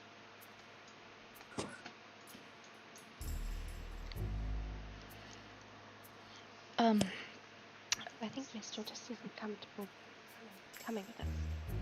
I shall go with you, Zarius. And Cephik places a hand on your shoulder. I'm following Charlotte. I've been outvoted here, so if they want to talk to whoever it is, if they turn hostile, I would like to be there. He quickly pulls his hand away and looks embarrassed. You're fine, Cephik. I just...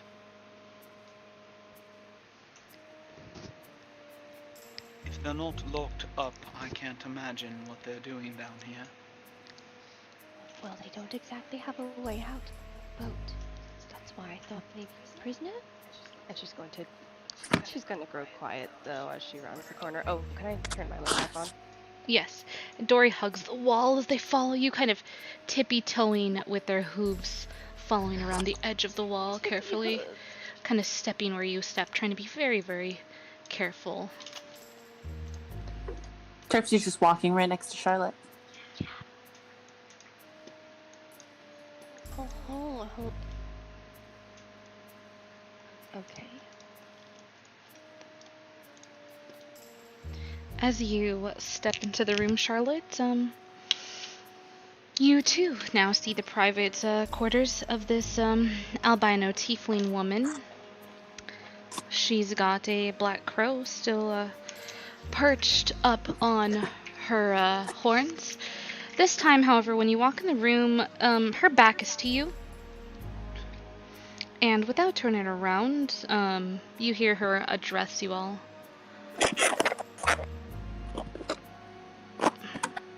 What do you want?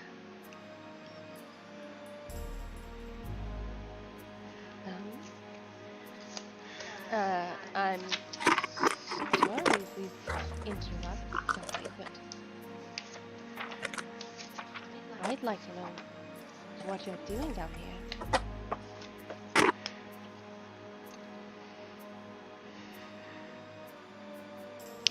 What I'm doing? You've come all the way down here to ask me what I'm doing? Well, not for you specifically. Are you looking for something? And she's going to, like, kind of look at where this lady is looking. Mm-hmm. Because she's not turning around to face us, right? No. As you get closer to her, she shuts close her book. Are you normally this nosy? And she turns to face you. And as she faces you, she sees now the group of you. And her expression softens a bit. And she tucks her book away into her coat jacket. Oh, forgive me. Anyways, what is it that you're doing down here? And she kind of leans up against the desk in the room. kind of scoot back next to Terpsichore and kind of like place my body in between Dory and this lady. And I just kind of look at Terpsichore, like unsure of what to divulge to this lady.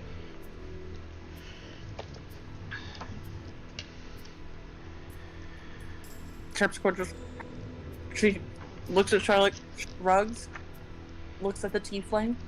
I'm pretty sure people were sending us here to like kill us, and we killed them instead. And then we started looking around.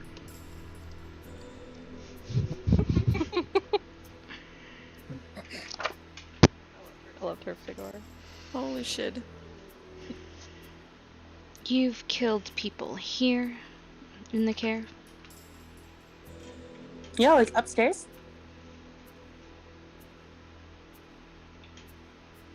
They all turned to ice. It was kind of weird. Well, not ice. They were like super frozen.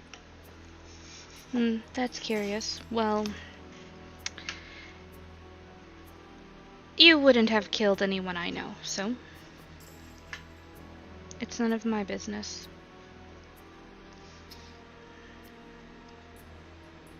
So what are you doing here? Because this just seems like a really weird place to just hang out. Not gonna lie. Yes, it can be comfortable down here. I'm sure there are better places to read a book. I think Really warmer ones. I think it's a quite nice place to read a book. Typically, quiet. Typically solitary.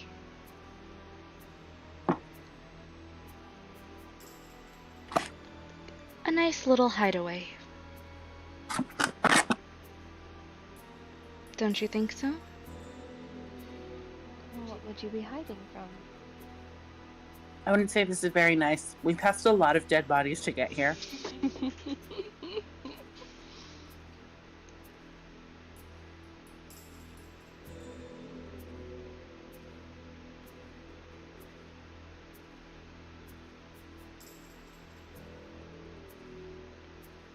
Oh, wait. Where are my manners? My name is Terpsichore. Terpsichore. And the rest of you? And she kind of gestures to the rest of you.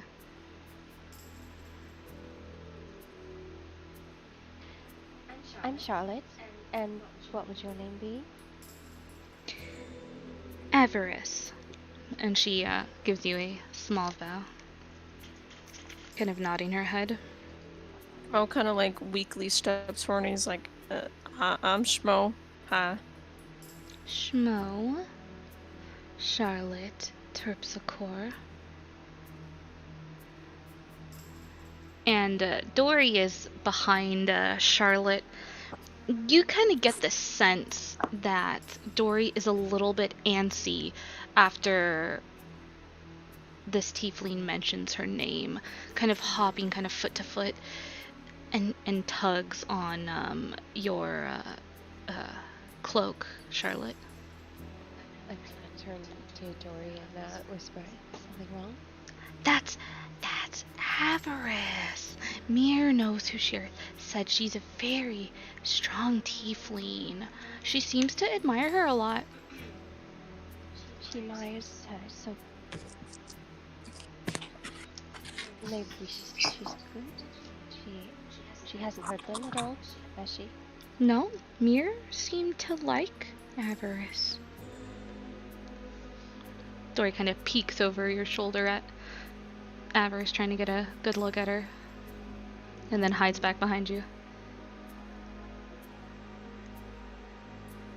Avarice.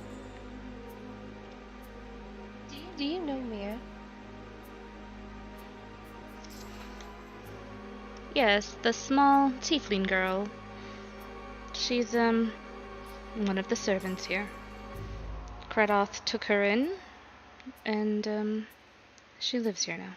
What of it? Well, we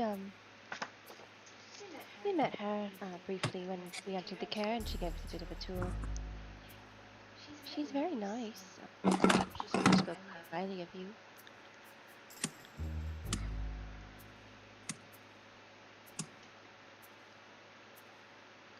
She kind of just blankly kind of stares at you. Can I get like an insight check on what she thinks of Mir? Yeah, you can go ahead and insight check. Okay. Charlotte is fully okay. That's an 18 total. Charlotte is fully judging her right now based on how nice she is to kids. You get the sense that she has a bit of indifference towards Mir. You get the sense that she probably doesn't know much about Mir. Like, she knows who she is. You get the feeling that, like, at her kind of non-response that she probably doesn't know much about her. You get the vibe that she's, like, telling you the truth, that what she knows is that, yeah, she's one of the servants that Kradoth brought in, and that's about what she knows. Yeah. Well, it seems that she looks up to you quite a great deal. I assume you probably set quite a good example for her.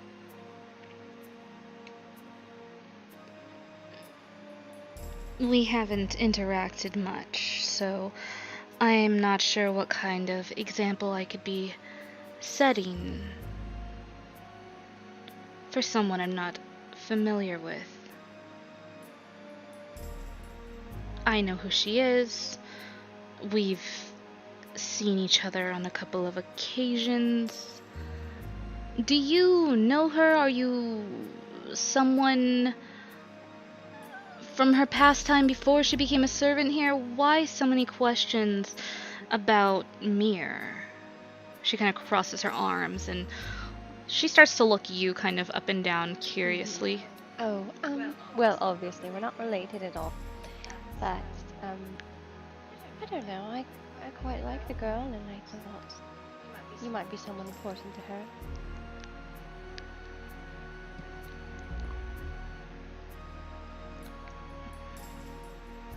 Important, yes, to her, not so much, or at least I wouldn't understand why.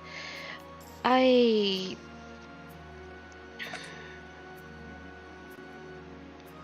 am often quite busy, so I don't get out much. Well, I assume you're the little she, isn't she taking care of the Caer? Well, I didn't mean to do that. She kind of like raises an eyebrow at you.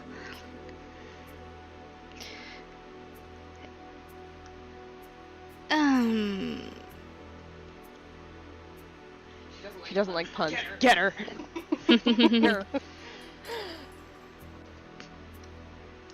Well, what is it that you group are down here for? You said you killed somebody and you're down here now. Someone was going to kill you or something, or... I said people. People. It was several people Several. that were going to kill us. So we killed them first. Yeah. Perception check, you said, John? Yeah. What are you trying to perceive? What is this room, and what does she look like? Yeah. As far as, is she wearing armor? Does she have any weapons? Okay, for sure. Yeah, go ahead and, you can clearly see into this room. You don't got a perception check on it. I'll let you know. She is, a respectable height of an albino tiefling woman. She's wearing a leather type of coat with, furs and feathers that line it. She's wearing leather boots and, some pants. She's got her hair tied up. She doesn't really seem to be like a white tiefling. She seems to very distinctly be an albino tiefling. Here we go. She seems to be an albino tiefling. She does have a crow that is, was perched upon her horn earlier, now perched upon her shoulder. You did see her tuck a book away into her coat as Charlotte tried to peek at it. And in the room, you see a desk, a very simple, humble desk, which is upon a rug, woven rug there, has some parchment on it and a lantern, a very simple bed, a mirror, and a wardrobe. You also see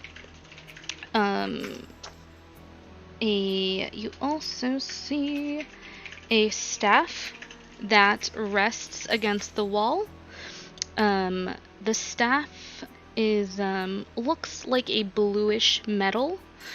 It has a piece of leather wrapped around it, and at the very top of the bluish metal staff looks like a kind of crystalline formation that glows ever so faintly. And it is currently kind of up against the wall by her wardrobe. Right. And that's what you can kind of plainly kind of get and see from this room. Schmo kind of he perks up a bit and he kind of not moves out, but kind of leans himself out so that she can see him, and he's like, "Excuse me, for the question, ma'am. But do you happen to know what that big ice cube is in the other room, and what it does?" What it does, that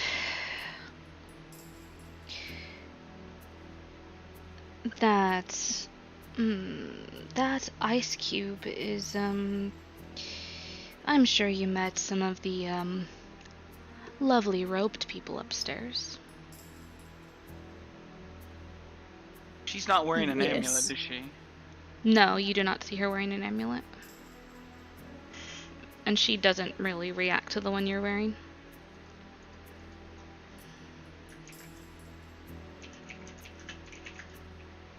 Yes, we met those robed people.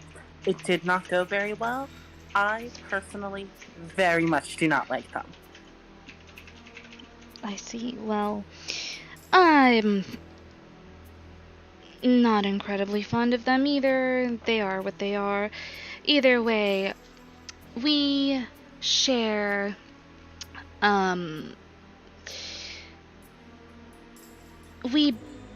belief in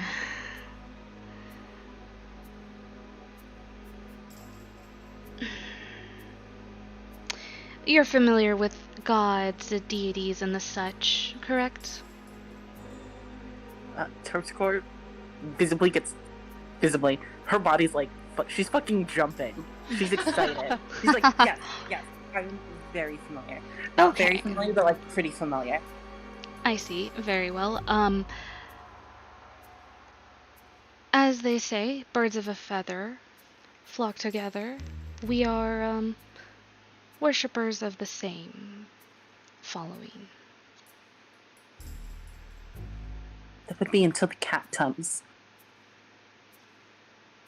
Then birds, disperse.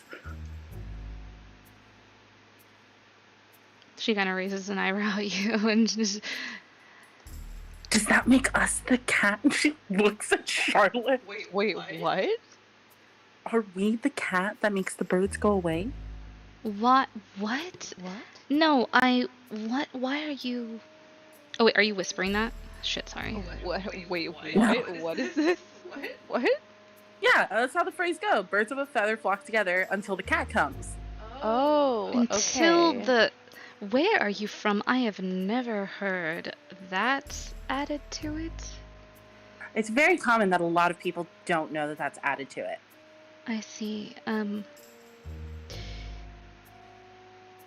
Yes, well, I was just basically trying to insinuate that all of the people within the Caer here, we all are followers of the same. Do you understand? Yeah. You seem to be familiar and visibly excited at the question of familiarities with gods and deities. Are you a follower of one yourself? Yes. I was pretty much entirely raised in a temple devoted to Clothis.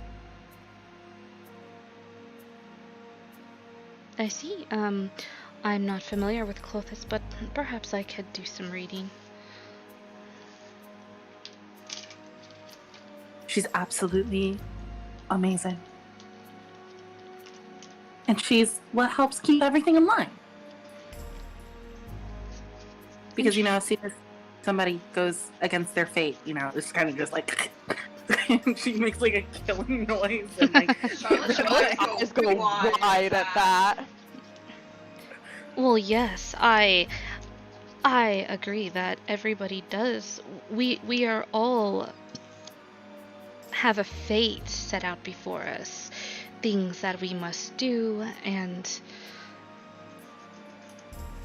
things that we are made for. So, Clothis, and she pulls out a notebook. Go ahead and roll me a perception check, Terpsichore.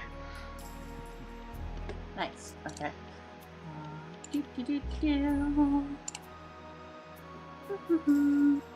Perception? Yeah. Oh no. You see her pull out a notebook or like a notebook, and she writes some notes down inside of it. And that's what you perceive. Excellent, excellent. Well, she closes the book. If there's not anything else I could help you, lovely people, with, She didn't really mention anything about the ice cube. She just mentioned that they're all the same followers or something. You truly believe Levistus worthy of worship? Shit, serious. She grins widely at you as you say this. Is he Truly, well read? Why would that be? Levistus is worthy, and he has deemed me worthy. You are correct that I'm very well read. And as this young lady here has mentioned, I too believe that there is a certain fate that we are all bound to.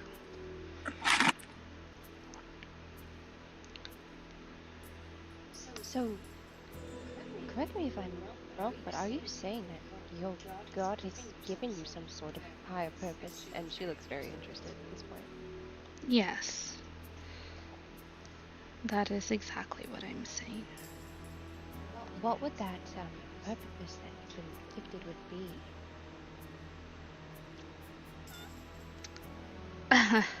I'm not asking out of any. I'm not trying to be nosy, but I feel we are similar in some ways. Well, I'd like to know if your experience mirrors mine. Similar how? Are you also a follower of Levistus? She shakes her head. Then how could we be similar? Well, because I've also been given a purpose, and I also follow a god. They speak to you in your dreams? They guide you They speak on to me your when I'm path? awake. I don't dream. She kind of gets closer to you. She kind of like starts walking circles around you, kind of looking at you. It probably feels a little bit uncomfy. Someone Feels intrusive. yeah, Someone someone wraps her cloak around herself, like tightly, like, don't look at me. Anybody with a Don't ogle perception, me, anyone with a madam. perception over 15, passive perception over 15, as she's walking around Charlotte, Charlotte pulls tightly her cloak around her, and as she does this, the design upon the back of her I'm not cloak. wearing that. I'm not wearing that. I'm wearing Dory's. You're wearing Dory's. Yeah, Dory's green cloak dress thing. We put that shit away. Oh, you did? Yes, we did. We put that shit away. Okay. Well, she just walks around you. Forget that. Yeah. Ruined my fun. I told you. No, we it's put fine. it away. I Yeah. forgot. My mistake. She just walks around you in a circle, kind of looking up and down, looking you over, and well, what is it you exactly want to know? What does the lever in the other room do? That is a most excellent question. She walks away from Charlotte and over to Terpsichore. Charlotte's shoulders kind of droop a little, but she looks a little relieved from not being stared at anymore. Well, you see, that lever in the other room drops down the marble barricade that leads into the rest of the cistern.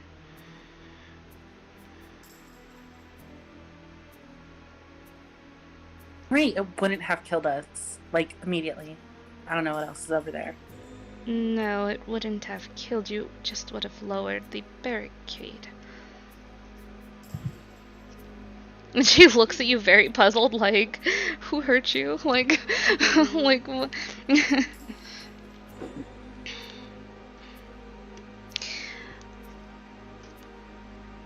She looks over at you, Zarius. So is there a god or deity which you follow? You seem so disapproving of mine. Is there one other perhaps you might recommend? She's kind of like grimacing at you as she says this. God. No. Your own will, knowledge. Strive for something more than following. I can guarantee you I am doing that as well. That's a bit pretentious.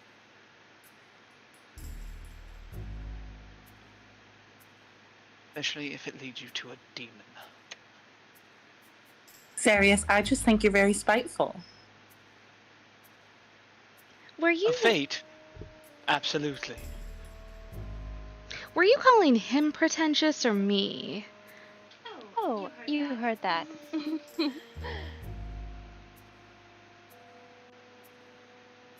She leaves it at that.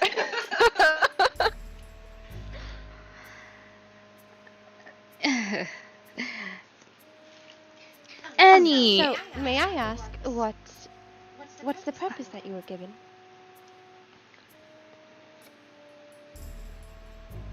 Well, that is a matter that is private between myself and Levistus. But I can tell you of my own endeavors.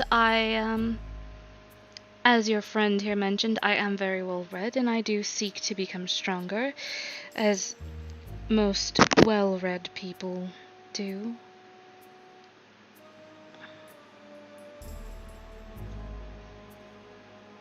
Alright, well, I mean, I also seek to become stronger. That's sort of why my god and I have spoken. I wasn't the one to reach out, however. Strength, fame, prominence. They are all things that I hope to obtain.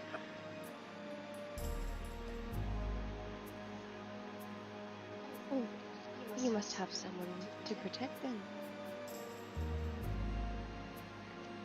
She kind of gives you a quizzical look.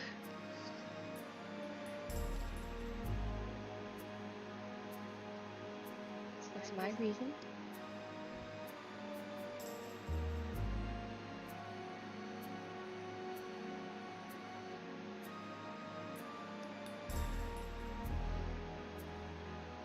You see the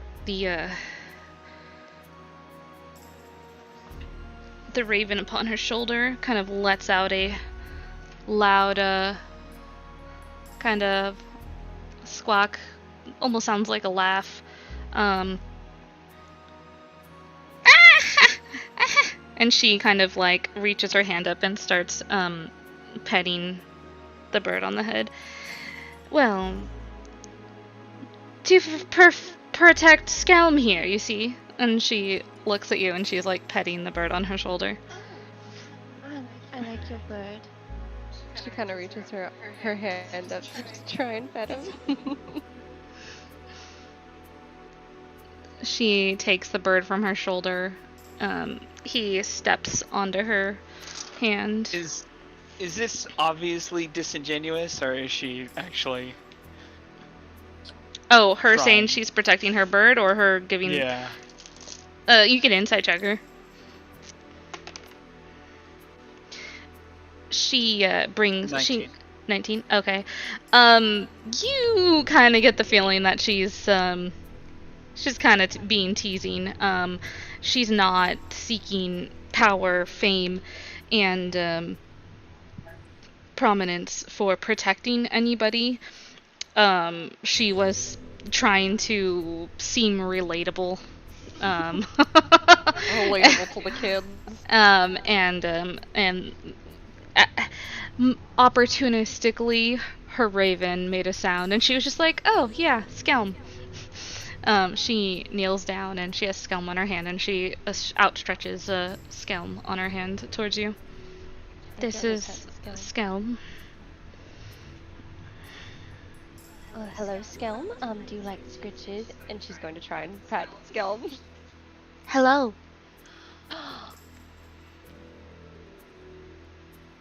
Get out! Oh, Get out! you should be careful what you say around Get her. out! They're very good at it.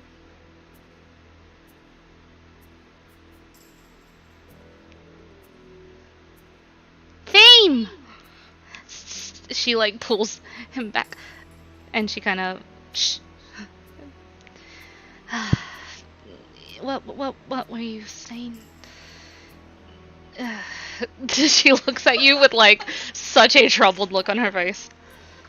Looking familiar, am I right?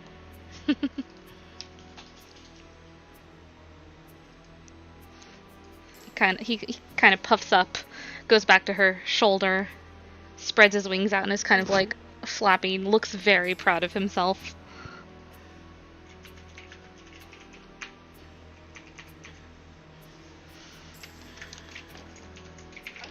How's that spelled? Skelm or Skelm? Skelm. I don't think Skelm likes me very much. Yes. Yes. What did you say? Yet?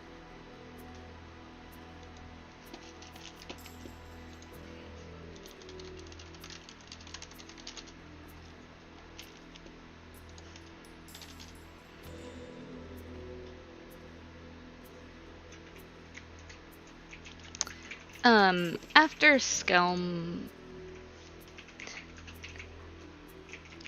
After you, you speak kind of towards Skelm, and Skelm, responds, you notice Avarice look kind of agitated, and she dismisses her familiar. Okay. What was the last thing he said? Yith. Yith? Why? Okay. Yith. Do I know what that means? I don't know. Can I roll like intelligence or something? Sure, yeah, go ahead and roll intelligence. Okay. That's 20! That's 20! Nice. Yes, as you think about what Skelm just said, at first you kind of think about it, you're like, yes, like, what? Was it trying to say yes? Does it? No, that's not right. And you think a little bit harder on it. And then you remember back to your conversations with Zarius and his mention of the city of Yithrin. And it kind of dawns on you. Yithrin. Oh, Okay, well, I'm sorry to bother you. I think we should perhaps be taking our leave now. Oh, so soon. Well, your bird did tell me to get out. She gets like a little smile. Yes, he does that.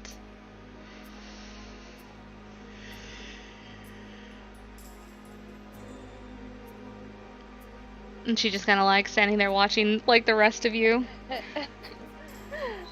Charlotte is like facing towards Darius and has this like very like wide-eyed like flat mouth like pressed into a line face as she's looking at him and just like very subtly like shakes her head a little bit like you gotta leave, like shakes her head no. All right, so it was a pleasure meeting you. You say you don't have much of an interest for those upstairs, yes?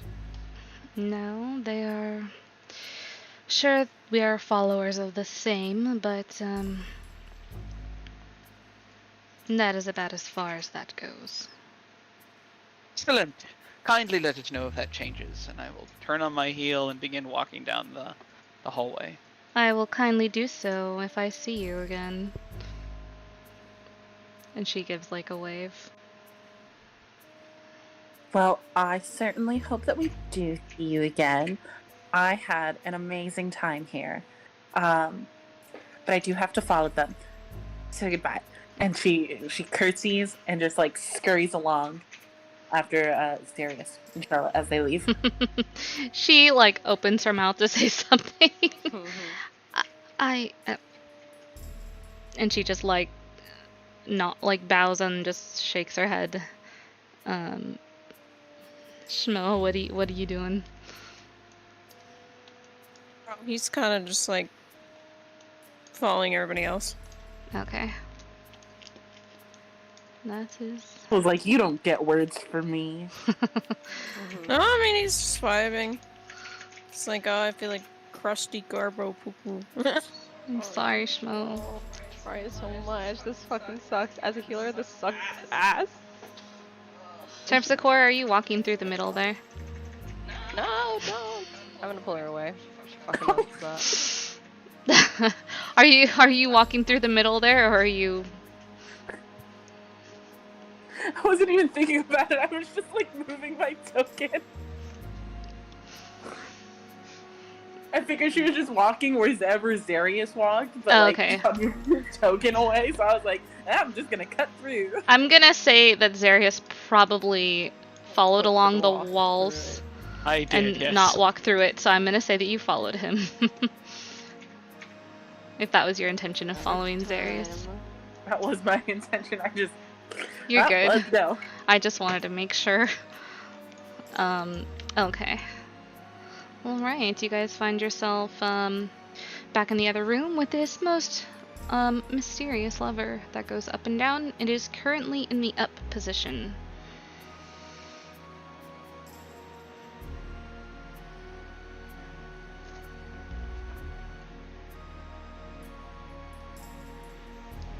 What would you guys like to do? Alright, so she said that it controls what exactly? She said that... Marble barricade? Yes, and Suffolk points at Terpsichore. Barricade. And what do we think the barricade is?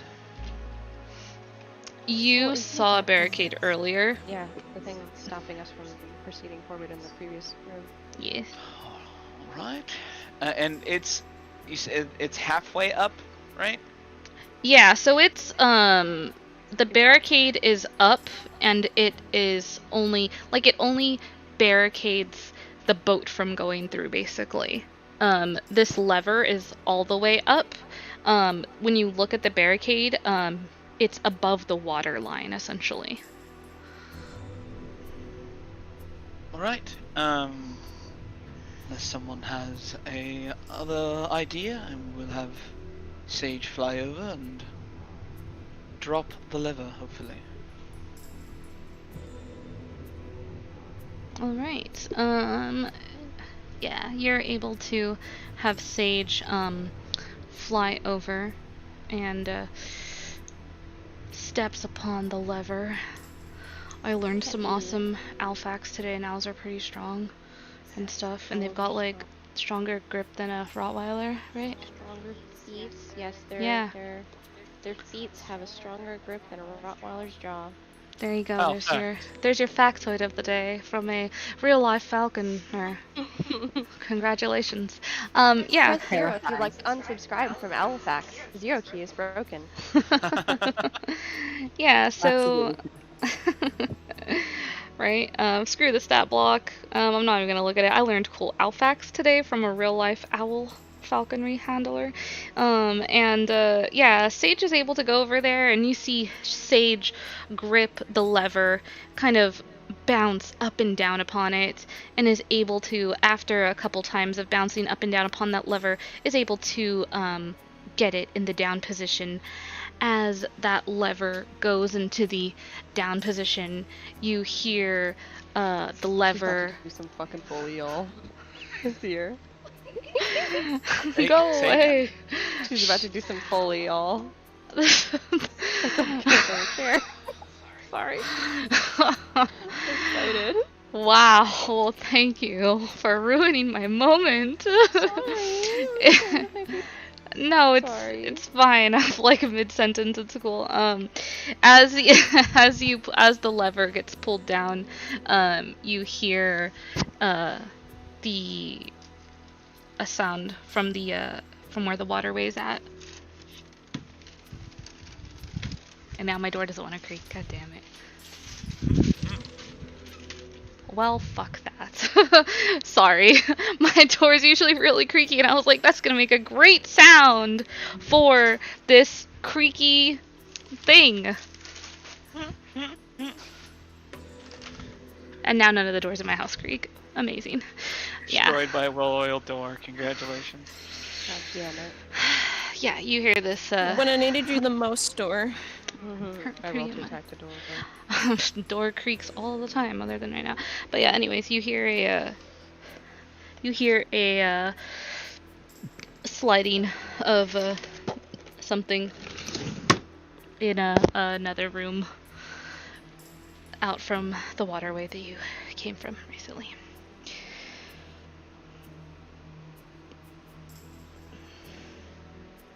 Let's hope she doesn't actually have any bad intentions, or we're going to be trapped. I can't think she cares if we're trapped in here. I think she'd prefer if we weren't trapped in here. Yes. I think any woman who doesn't take into consideration the fact that 6+ dangerous-looking people have arrived at her doorstep and doesn't blink at all should be taken very, very seriously and with all due consideration. Dangerous, yes. Threatening?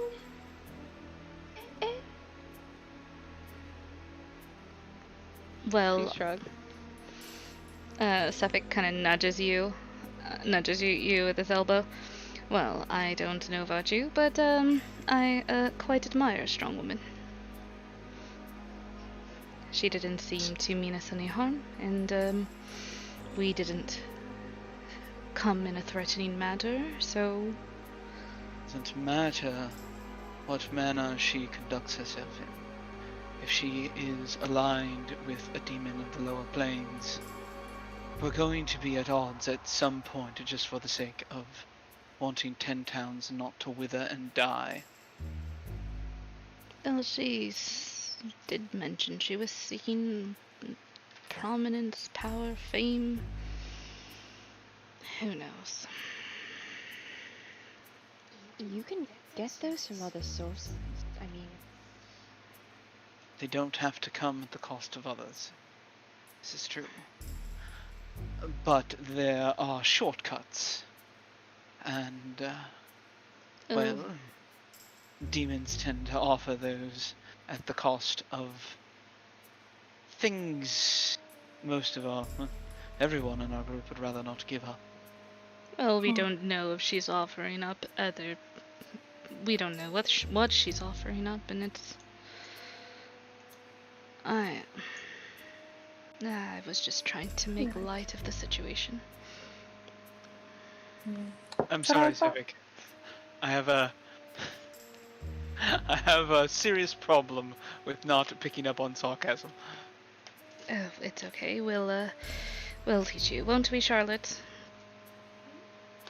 Exactly.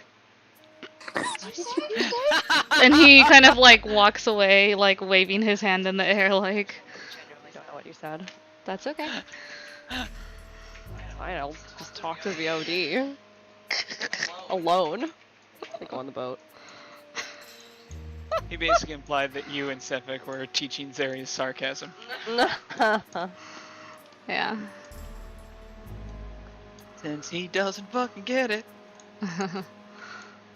Alright. know it. Didn't even know it. Come get on this boat. Yeah. I think you guys are on the boat, but okay. I'm running to the boat. Sorry, I like went through the trouble of making a boat token and all this, but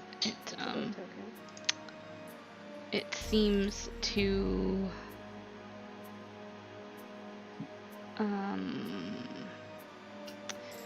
yeah, it seems to hide you guys sometimes, so forgive me for that. Oh, good. I'll just do that. Schmo. Hello. Are you on the boat? Yeah. Okay. Okay, I just don't see your token. Alright, we kick away from the marble hallway. And What does the blockage look like now? oh, you see water straight through. That Okay. blockade is down, and it is it's a clear path for you. Can I send Sage forward? Yeah, for sure. I'm just grabbing Charlotte's shoulder and trying to look through her eyes. Alright. Yep. Nice support. Is Zarius just on my shoulder? You send Sage forward. Where would you like to send Sage forward to? Through the tunnel. Alright. You send Sage forward. And, Sage is flying around and... Oh, you're able to control Sage, right? I cannot at the moment, no. Okay, shoot, let me fix that. Serious update. There you go. How about now? Where is Sage? Oh, Sage is up ahead yonder. Oh, there. Okay. I can control it now. Alright, so yeah, feel free to move around Sage and see what you would like to see. I'm just checking the corners and seeing, like, do I see any signs of life or anything like that? In the corners, no, you do not. However, Sage does notice, you do notice through Sage's vision another hallway. Okay. Owls fly silently, right? Yes, you have the flyby thingy. Mm-hmm. Okay. Just going to, like, very Are you carefully. Flying down this hallway? I am, yes. Trying to stay at the top. Well, hello there. I can't see what you see. You fly Scary. into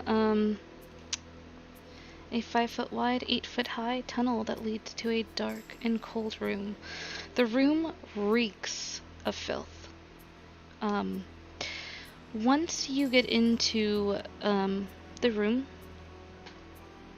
you watch as 5 sets of eyes are upon Sage, mouths hung open in awe, looking as Sage flies in, swooping into the room, looking at each of them. I am going to have her swoop back out, like, as quickly as possible. Okay. I don't. Get out of there, baby. This owl swooping in and immediately doing like a fucking U-turn is so funny. Zoop. It's like, oh my. JK.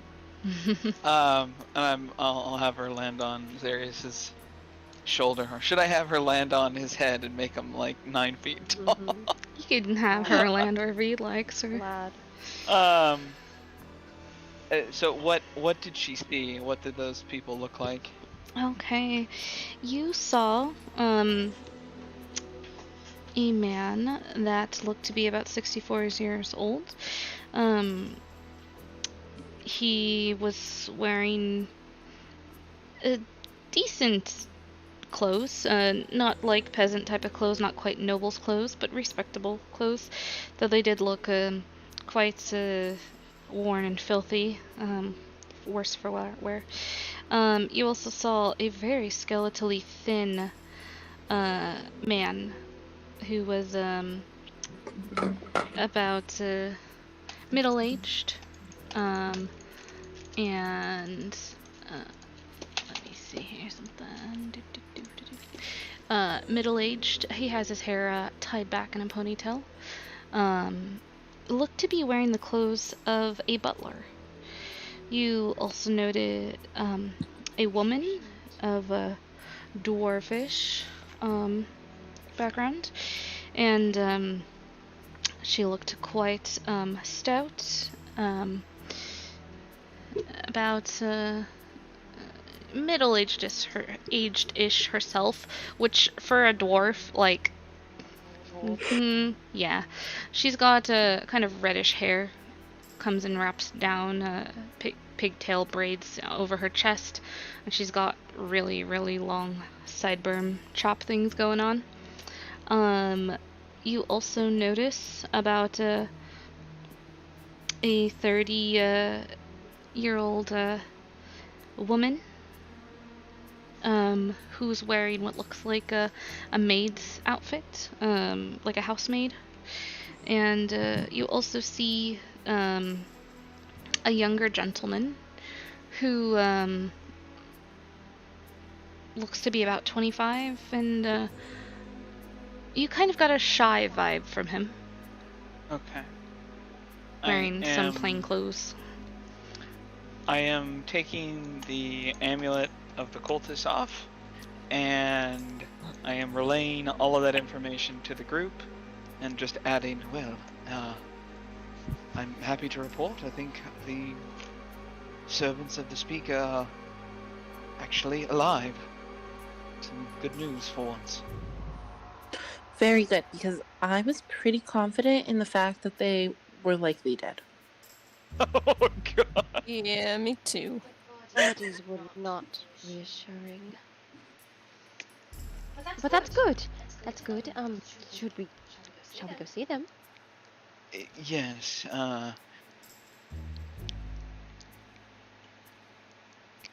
so yeah, I guess we'll try and help Schmo maneuver the boat over to, Alright. Yeah, Schmo maneuvers the boat over. Go ahead and make a dexterity check for me, Schmo. Can I help him? Yeah. Okay.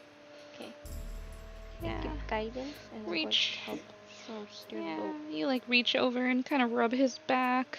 Like, you got this, buddy. And guidance is like, what, a D4? D4. Yep. mom guidance. Feel warm and fuzzy inside. Ooh. Got 19.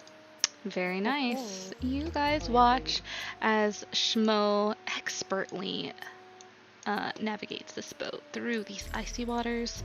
It's got that brain-worn confidence. Right? Oh my god, yes. The guidance, the brain-worn competence, like your boy is just expertly navigating through these icy waters over the area which was previously barricaded, and through into the second portion of the cistern.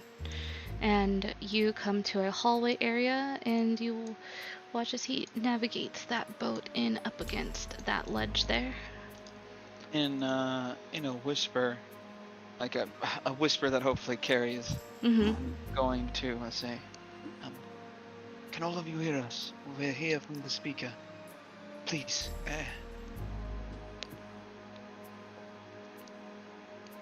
You hear some hushed whispers, and as you hear them, you hear some kind of foot movements, and an older gentleman steps forth. You see him kind of walk out from around the corner. You say you're from the Speaker. Is Speaker Chronicle right? It partly depends on your definition of all right. He's being held prisoner in his own care. He's being forced to sign things. He is all the alive, time. though, correct? He is alive? He's alive. He lives, yes. Okay, very well. Are you here to get us out? We beg of you, please help us escape from this place. It is cold, and we are quite hungry, and he steps forward and kind of whispers loudly. I don't know how much longer we are to last down here. It's not a very good situation. And he's looking around to each of you. It's exactly what we're here for. The Speaker refused to leave without any of you. A question for you. Yes. Tom and John, are they original guards of your care? No. Tom and John, are they all right? Yes. Do you think they knew what was going on? Well, they are, they're young gentlemen, and spring chickens, if you will, new to their posts, they've only been on about a year or so with us now, not sure if they're really, privy to all that's been going on, but, more so, I would say, more along the lines of, they're smart lads. They've probably not said too much, in concern for their own safety, but I can't fault them for that. Alright. The Speaker mentioned an army. Do you have any idea how large it is?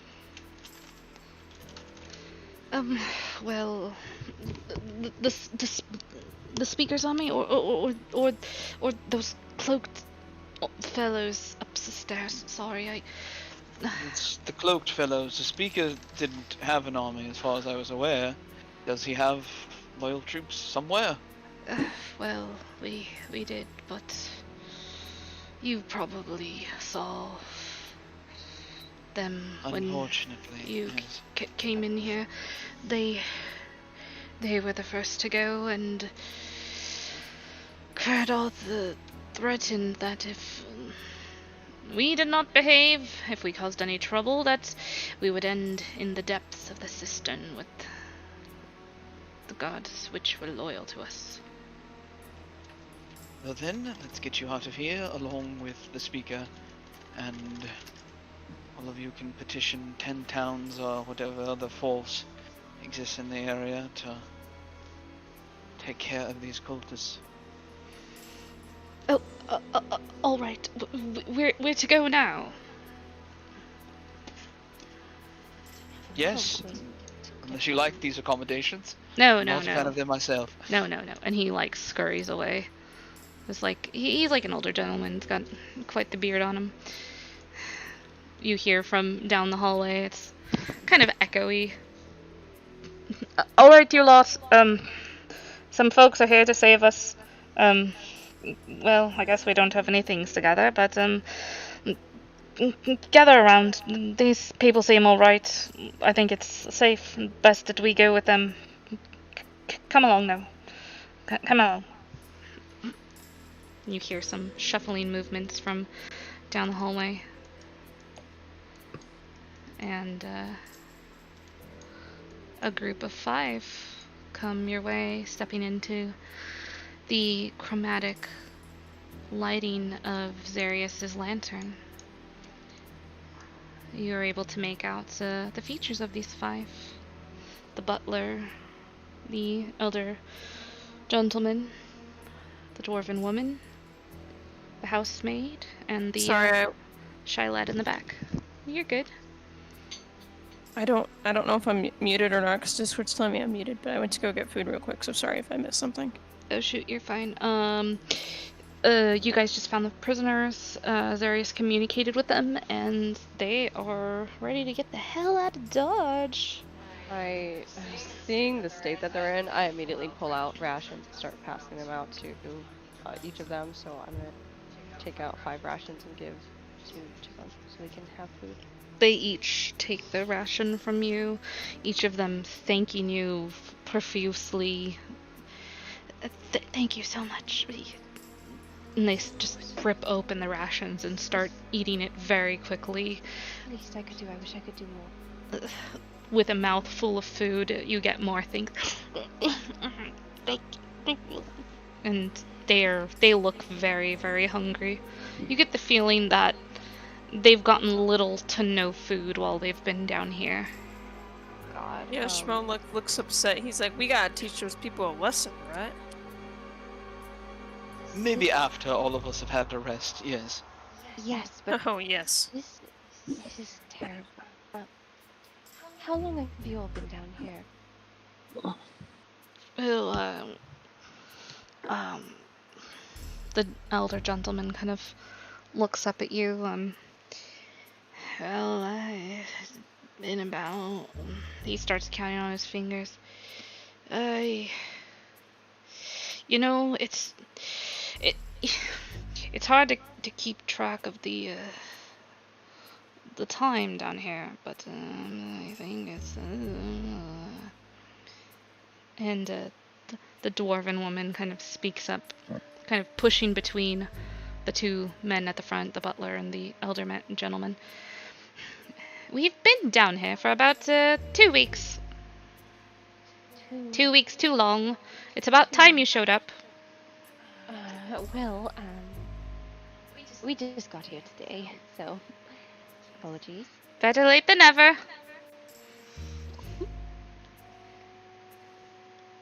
I like this one. She's gonna usher everyone onto the boat, help them up, and I guess are we going back or where are we going? After starting a fight with what seems like probably like a very strong enemy, Shit. Do you think we should maybe rest down here? I mean, probably no one would come over here. I think that's a smart idea. It seems like no one comes here. Not so fast. These may not be the most comfortable accommodations, but they are relatively safe. If we can assume that nobody has come down here for 2 weeks. You want to rest back down there? She has like a really apologetic face. I For speak like up, but I suggesting don't. to- I don't know if I could even steer a boat with all of you in my current condition, so. I don't know. I feel like getting the speaker and getting out is, while everything is still somewhat of a surprise, yes? Well, yes, but what can we do in this condition? We just need to get the speaker, yes? Who else do we need to retrieve? I think it would be rather difficult to get the speaker. Not that he's like being guarded anymore, because you know what happened there. But like, what if they've found the other 2 bodies by this point?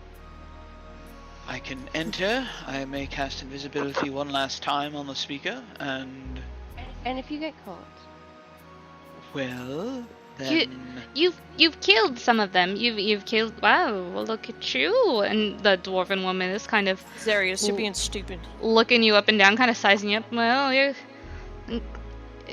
How many of those cultists did you kill? Let's see. 1, 2. Mm-hmm. The initial room. The elder died on her own. And Yep. then we killed 5 more guarding the entrance to your... 5, 6, 7. An elder cultists.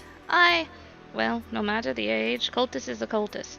5, 6, 7, 8. 8. You killed 8 cultists. Yes. Do you have any idea how many more might be? Well, lad, not to discount the work you've done already, but you're gonna have to do better than that if you aim to reclaim the Caer. There are quite the number of them. Quite the number. Quite the number of them. That is why we invited them in.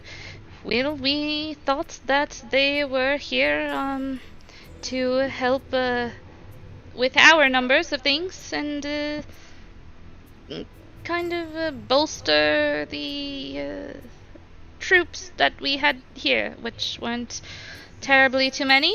I don't understand. Why would you let a superior force into your care? I only count 12 bodies. How many more can there be?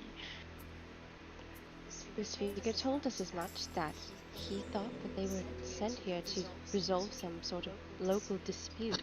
Yes. And that's likely what they told them. That is They exactly. were lied to. That is exactly. We were lied to. They came here under false pretenses that they were going to help with the quite silly arguments, if you ask me, between Caer, Koenig, and East Haven. They said they were here to assist us on negotiations and up our numbers so that we would have, much more weight and negotiations and those things. I deal more with the translations for the speaker. I don't deal too much with his political matters, but that is what they said. That is why we let them in. Just guess I don't really understand, Zarius, how you could think you could get the speaker out of here without any more of those cultists even taking notice that the speaker is leaving, which I'm pretty sure they're not allowed to do. And even if you turn them invincible, about you, that's just mindless. Sister, we don't have a way to turn other people invisible, do we? I do. I have a spell, just like I did with Terpsichore. I can cast You it one more have- time. You Well- said that you were going to do that for yourself. No, I'm going to cast it on the speaker, and then Then what about you? a disguise potion that Zephyr has kindly provided should solve the issue. I don't like Or that. I can just go in as myself wearing the amulet. Amulets? We've taken quite a few amulets off the corpses. It seems to be their identifying symbol. You could do that. Do you have any of their cloaks? They are red and yours seem to not be red. No, they have a rather disingenuous habit of freezing. Makes them terribly difficult to remove clothing from. Well, Besides, when those 5 cultists died on our way here, there was some noise from the other side of the door, and I remember we barricaded it. How are we safe to assume that they're not already on top guard, considering there might already be bodies discovered? Well, I just- Mistral sent them away, didn't she? I did. For I how sent them long? away. You can count on that. Yes, but for how long? Well, I didn't exactly give them a time, I guess. And she kind of Why scratches don't- her head sheepishly. Why don't we take a long rest in that guard room? Why place ourselves closer to them? Why not here? I Because would not like to there's- sleep another night in this. And she points down the hallway. There's no escape here for anyone. This is a dead end. Oh, And your familiar that pressed the lever, were she to push it down?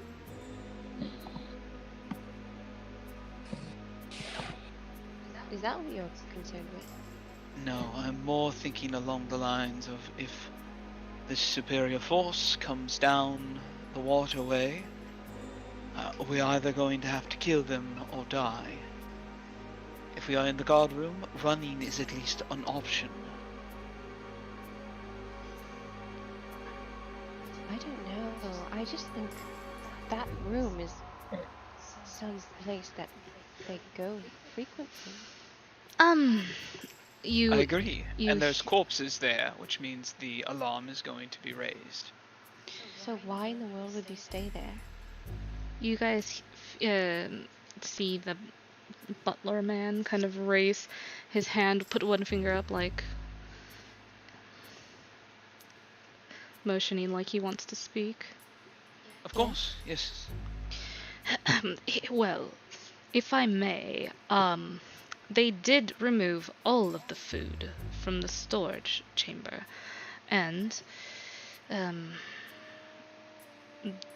to my knowledge, they don't, since the food is no longer stored there, they shouldn't have any reason to go there anymore. Perhaps we can use the food storage chamber instead? Perhaps. I think that the cistern is a relatively safe bet because, well, they don't seem to come down here very often. I think that even if they know that we went down here, they will likely assume that we are dead because we have not returned. The bodies are on the pathway to the cistern. It could very well have resulted that there was a scuffle, but that we were not victorious. Alright, regardless of where we rest, should we not be at least acquiring the speaker? At the moment, I think that's an ill-advised plan. I think that if something were to go wrong, I have very, very limited capabilities to help you. If you understand this, then, well, I don't know. I'm not willing to accept the risks, but if you are, I don't really know what to say. I can't accept this risk knowing the condition that Schmo's in. I don't want to put him in harm's way. So I apologize if I'm being stubborn, but it is for a noble purpose, I hope. Yes, I feel the same way, but if you're willing to put me in the ground, that's fine. I'm not willing to put him in the ground. I don't want that. You feel a tug on your cloak, Charlotte. I turn to the source of the tug. You see a little wide-eyed satyr staring up at you. Charlotte, I could disguise myself just like Mistral does, and I could perhaps go with Zarius, and we could get the speaker out together.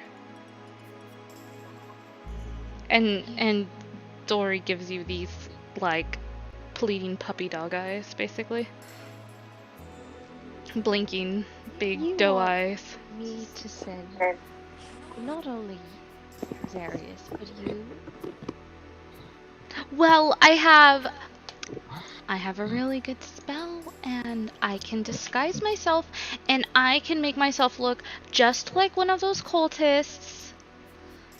And then I can use my well, and he kind of like, Dory pulls you close, and they go to whisper in your ear.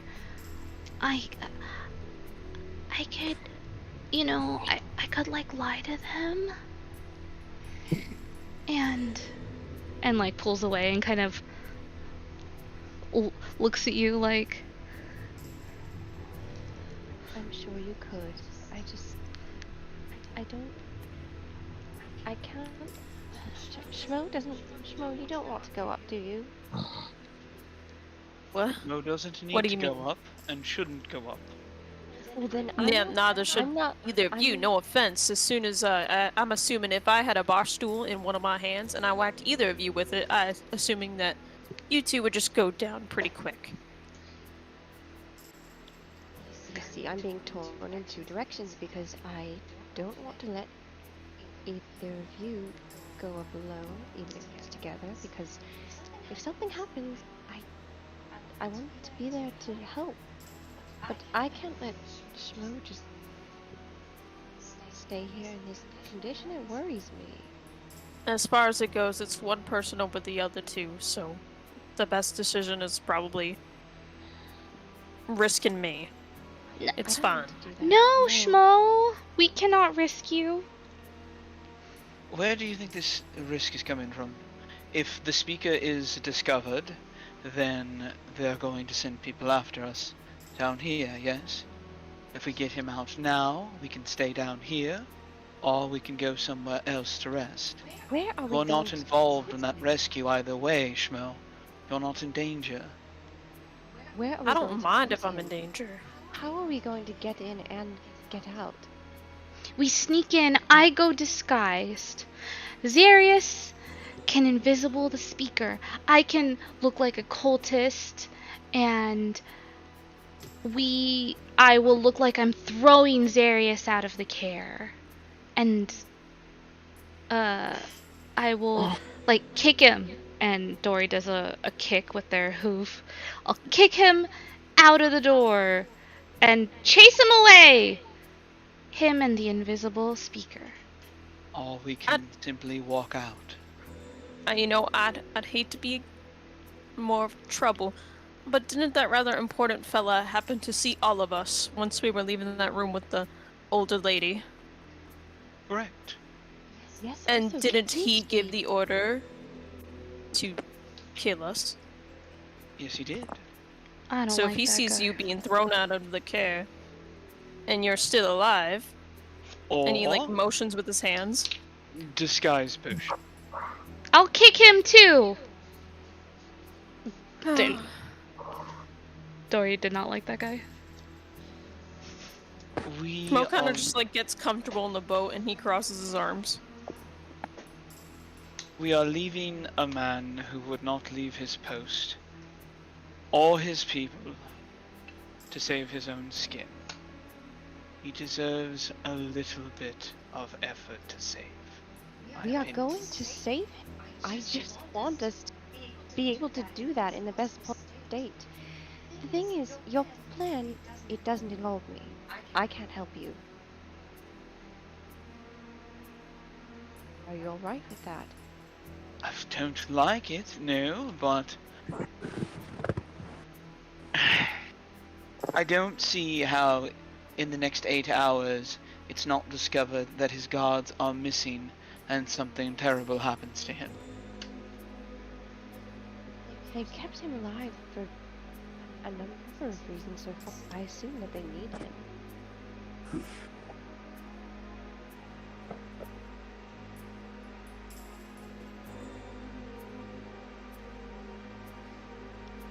If your plan involves none of us being appearing as our normal selves, what does it matter that our plan happens 8 hours from now when we're all feeling much more capable? You watch I only as have one disguise. That's it. you watch as Sefik like throws open his bag and he starts rustling around.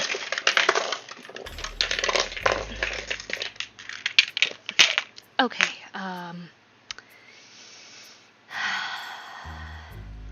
you know,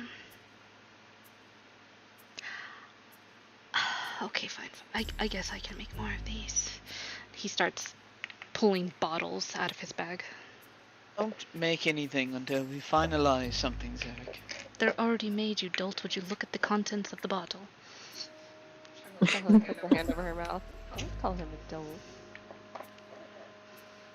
You see that they look identical to your disguise potion.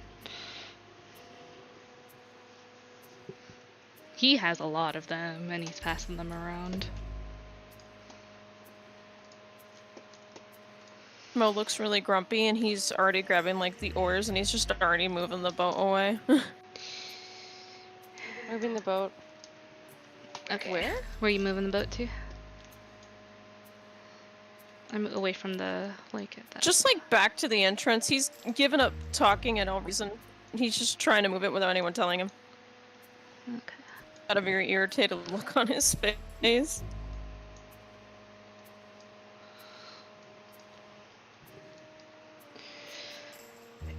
We don't have to use these, but options. Just trying to provide options.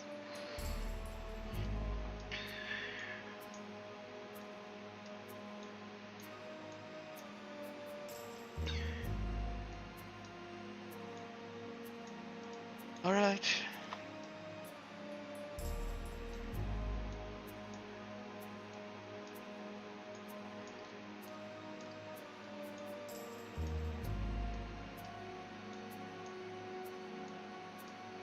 I've made my concern known.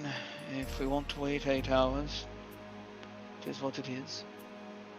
Nope, we're going. And he's like, Oh, Schmo, what are you not understanding? If we are Steering the executing boat. the plan I have recommended, you are not going anywhere. You are too injured and sick to do anything. eh. Why are we going together? We'll They're already much stronger in numbers. we could all drink these little potions and all take the form of those cultists and walk right on wherever we would like.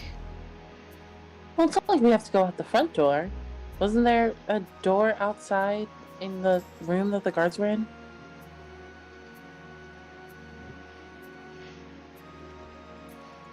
Went on into the back, into the snow.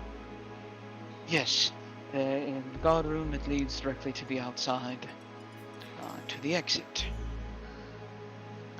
But that does not get us the speaker.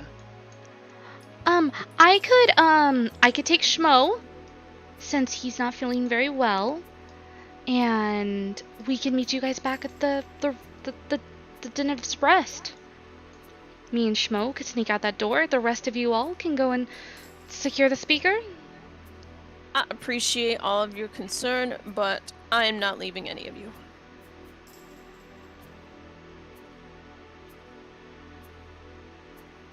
Well, then I can't find this plan. I want to wait. I'm not Then we'll risking wait. it now. Come up with any kind of decision if we're going back and forth. I'm fine with whatever Zarius wants to do. My Come on, let's plan find does it. not involve anyone else putting themselves in danger to get the speaker. If all of you are unwilling to stay here or to exit, then we will wait. But you're putting yourself in danger. That's just... That's an acceptable risk. That is not an acceptable And so risk. is mine. Mine is an acceptable risk. Do you not realize that by bringing Dory with you, you are also putting Dory at risk? Rory is not coming either. You can't do this alone, Zarius. Need I remind you that had you tried to go it alone, when you came off of that ship, you would not be alive. I am well aware. But I truly believe I could use the disguise potion, walk in there, cast invisible, bring the speaker out. That is not what we're doing, and that will be the end of it. And I will walk where are we staying, the body room or the storage room? That is up to you guys.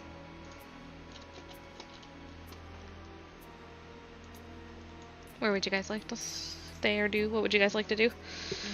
I really don't want I to stay in the don't room know. with the bodies. I'd much rather stay in the storage room. I will begin Storage moving the room seems boat like if a I good can idea. to the storage room. Yeah. Doesn't the storage room also have bodies? No, Didn't it we doesn't. leave No. those bodies It just here? had No. it had one rat and a sack of had a rat, which is no longer there. The rat is now a body in Oh, wait, someone's wait. stomach. Oh yeah, that's right. That's The rat's so not there anymore. The The rat rat got ate. eaten. Just like the mouse today. Oh no. But that mouse is already dead. Yeah. Dark.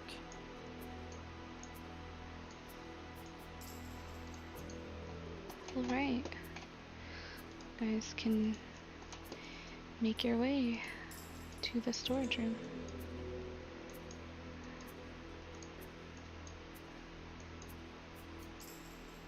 Right.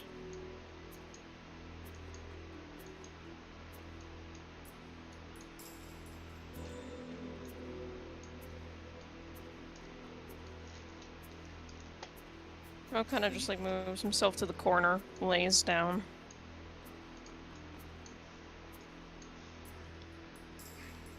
Let's see, what can I do to make these people more comfortable?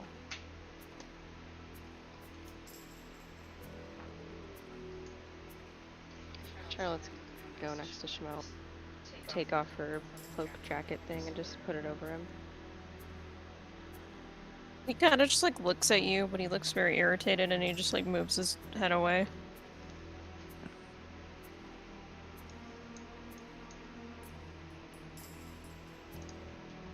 She doesn't say anything. She just sits down next to him for a little while. At least until people have to go to sleep, and she's gonna move to a spot where she can see the entrance. You guys hear kind of a grindy noise, like wood on marble, as coming down the hallway. Down a hallway. Mhm. The one where you came from. Shit, alright. The Was quite an impressive feat of strength. she's pulling it. It's not like up, but she's trying to pull the boat out of the water. Oh, okay, I see. I guess I'll go over there and help her pull it.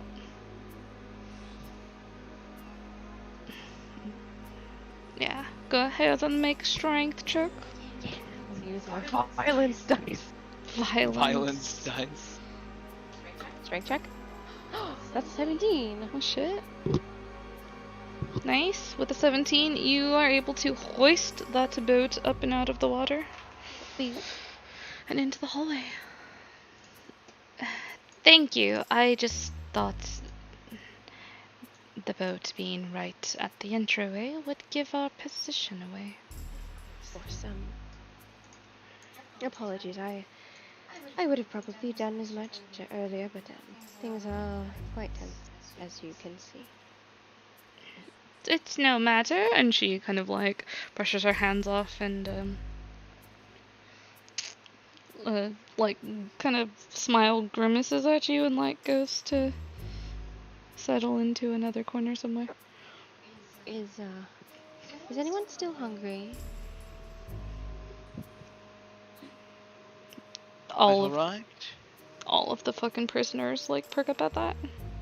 Okay. I start digging through my bag again, and I pass out 5 more rations. They munch those rations Boom. down. God. Munch, munch, munch. Wouldn't say no to tea if you're feeling up for it. I'm always feeling up for it. Down a ruin. That will probably... Huh? Sorry. Just coughing. Okay. Yeah. So she does this horrifying process. Oh shit, let me roll for tea.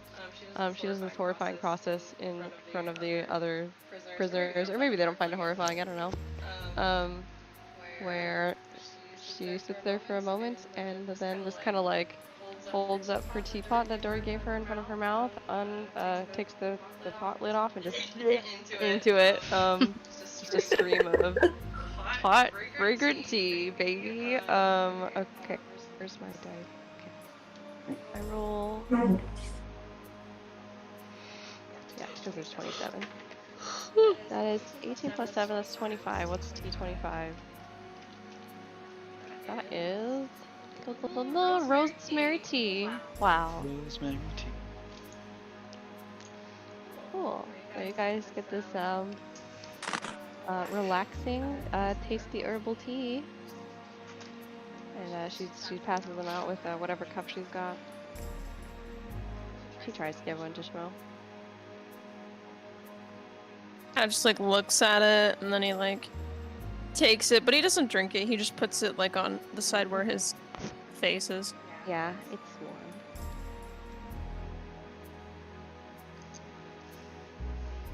And I guess for our rest, she's gonna prop herself. Oh shit! She's gonna prop herself up in the corner, kind of like facing towards the doorway, not too far away, but just so that she's able to see.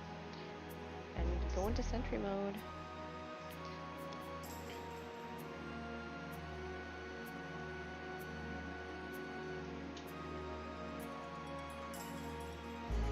Alright.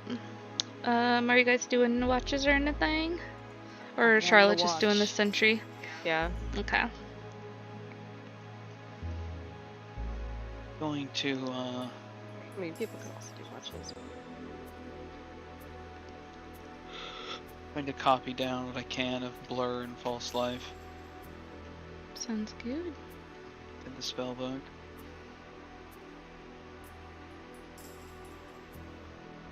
Or I pass out for the minimum 6 hours. There is sexy spells.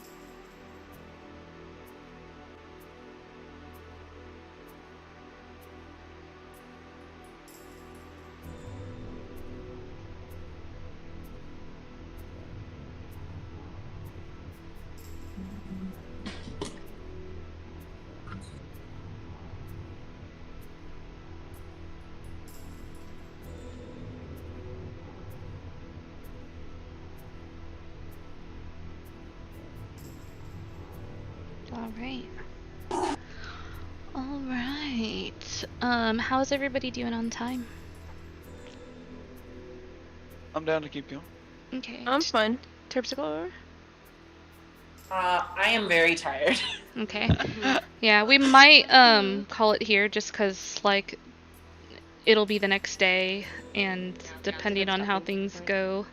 Seems like we're about to make a big decision. Probably would be good to have Dory here. Yeah. I don't think I can do justice to Dory's character, so Aww. You did so much justice. Hey. I tried. Hard to fully embrace the chaos of Dory. Yeah, I was just like, I looked at Dory's spell list. Oh, okay. Well, Dory would definitely be all about this, I feel like. Agent of Chaos, and yeah. God. Mo's very grumpy. Grump Okay, schmo. Shmo. Okay. He feels like it's all his fault that he's like fucking they have to take a rest, so he feels pretty bad about that. He feels bad once No. again. No. Oh my god, don't feel bad. I mean, Charlotte feels bad that she can't fucking help him. She's like, we just gotta be Well, careful. think about it this way. You guys have also done quite a bit of fighting and are low on resources, so I have one spell slot left. yeah, that's ouch as a cleric. One spell slot? Yikes. Yeah. That's a big Now, yikes. like, who do I want to live? I know. Oh yeah, I know that, but Shmo doesn't know that. Yeah. Yeah. Yeah, but she was like stressing like, hey, we don't have much. She made it pretty clear, like, hey, there's not much I can do to help you guys. Like, Yeah. if you fucking die. Right. Terpsy's kind of just like, this guy's dead by the time we get to him. He's just dead, and we should just keep going. We become Honestly, speakers. she's so valid. What the fuck? Terpsichore's like whatever. Whatever. If he dies, he dies. Honestly. Whatever. He was different anyways. He was different. They should have got him earlier. Oh my god. Terpsichore just throws her hands up in the air like, I guess that was fate! I love her. He's like, Guess oh, that's I it guess then. he was meant to die. So. I hate it so much. No, I God like it. damn. I mean, yes, it's a very good character, but just from like the Zarius perspective, Oh I'm my like, God gosh. damn it, we can do more. That's Okay, Terpsichore. sir, Mr. I can solo all these cultists. I don't think I can You're solo a a cleric cult. nightmare. Jesus fucking Christ. I think I You're can a make it to cleric the room nightmare. and and solid snake that speaker out. That's what Yeah, he yeah, you are video gaming the shit out of man. Mhm. Oh a my wizard. He knows god. his own capabilities. Yeah. Does he? He's a wizard. I'm a wizard. Mr. D4 hit points. Don't talk to me. The Schmo's point, he's like, okay, I'm weak, but also Zarius is just weak in general. Like, what's your point? Yeah, he was like, I could take you out with a burst. He could. He could probably clock Zarius and he'd die in one hit. Oh my god. I cast invisibility. Try and find me now, motherfucker. I followed like, the okay, sound I of used my brain worm. pretentiousness. True. Schmo's like, I used my brain room to detect your thoughts, and then literally get out of them because you're just thinking about Charlotte. Oh my gosh. Schmo's like, oh my god. Right in front of myself. Schmo like looks at Zarius like, you're thinking about that? Disgusting! Oh my god, like you're not Where's that thinking about fucking your picture from earlier? God damn it. boyfriend. Like you're not thinking about, oh my god, what's his name? Wrath. Here we go. Oh god. He's not thinking about Wrath because he's thinking about dying, and then he's thinking about like, uh-oh, it's a bad situation. Then he's thinking about Zarius and frickin' Dory getting destroyed if they go on their own. Yeah. He's also thinking about his brainworms because he's getting too confident with them. Oh boy. Can't relate. Trixie's thinking about how much she likes hanging out with you guys and how I she's love having her. a great time all of the time. Terpsy. Having a great time. Terpsy. That was so funny, her fucking interactions with the lady. She's so, Christ. she's so I honest. She's so I upfront. can't. So we can't. killed people. She's fucking Like, well, she's a whole queen. Honestly, yeah, we did kill those people. They shouldn't have We sucked. killed people. look, the way she sees it, she was like, wow, this lady knew I was here when I was fucking invisible, so she probably knows, like, everything we've done. So, yeah, we killed a lot of people to get here. And honestly, I don't think she knows why we were there. It's like, oh, we're gonna save people, I guess. Okay. It's like, you know, I'm just having a great time, even though we murdered like 8 people. I'm having a great time because I'm with my friends. I love her. I'm having a great time with my friend. Of course, like, when can we get to the Arizona cactus and, what was the one stupid thing he mentioned once about fucking Earth? Like, Hot Pockets? I don't know. Oh my god, Hot Pockets? Are those canon? You Probably mentioned for Hot him. Hot Pockets. Shmo, like, with that one YouTuber where the guy's like, I dropped my Hot Pocket. I was scared. Hot pocket. You almost made me drop my croissant. No, I'm not. Has anyone seen that video where it's like a No, I news know that's interview? not the same one, but No, but has anyone seen it? It's like a news interview, and there's like 2 guys, and they're talking about something that scared them, and he's like, I was scared, and then the other guy's like, I dropped my Hot Pocket. oh no. I think that's enough. Alright guys, well, that's it for tonight. We'll call it. And, yeah. We got another follower tonight. Gooters. Oh, that's me. That's me. That's you! Well, thanks for That's me. thanks for the follow. Phew, phew. I saw it was at 29, and I was like, but I can make it an even 30. Oh, and wow. Nice. yeah, we got some other within the past couple days. Rhine 2 Drink Min, Quest Junkies UK, Roll for Felicity, A Cat Attack, Critical Misses, Things Gaming. Yeah, lots of good stuff. And yeah, well, we'll see you guys next week for more Rime of the Frost.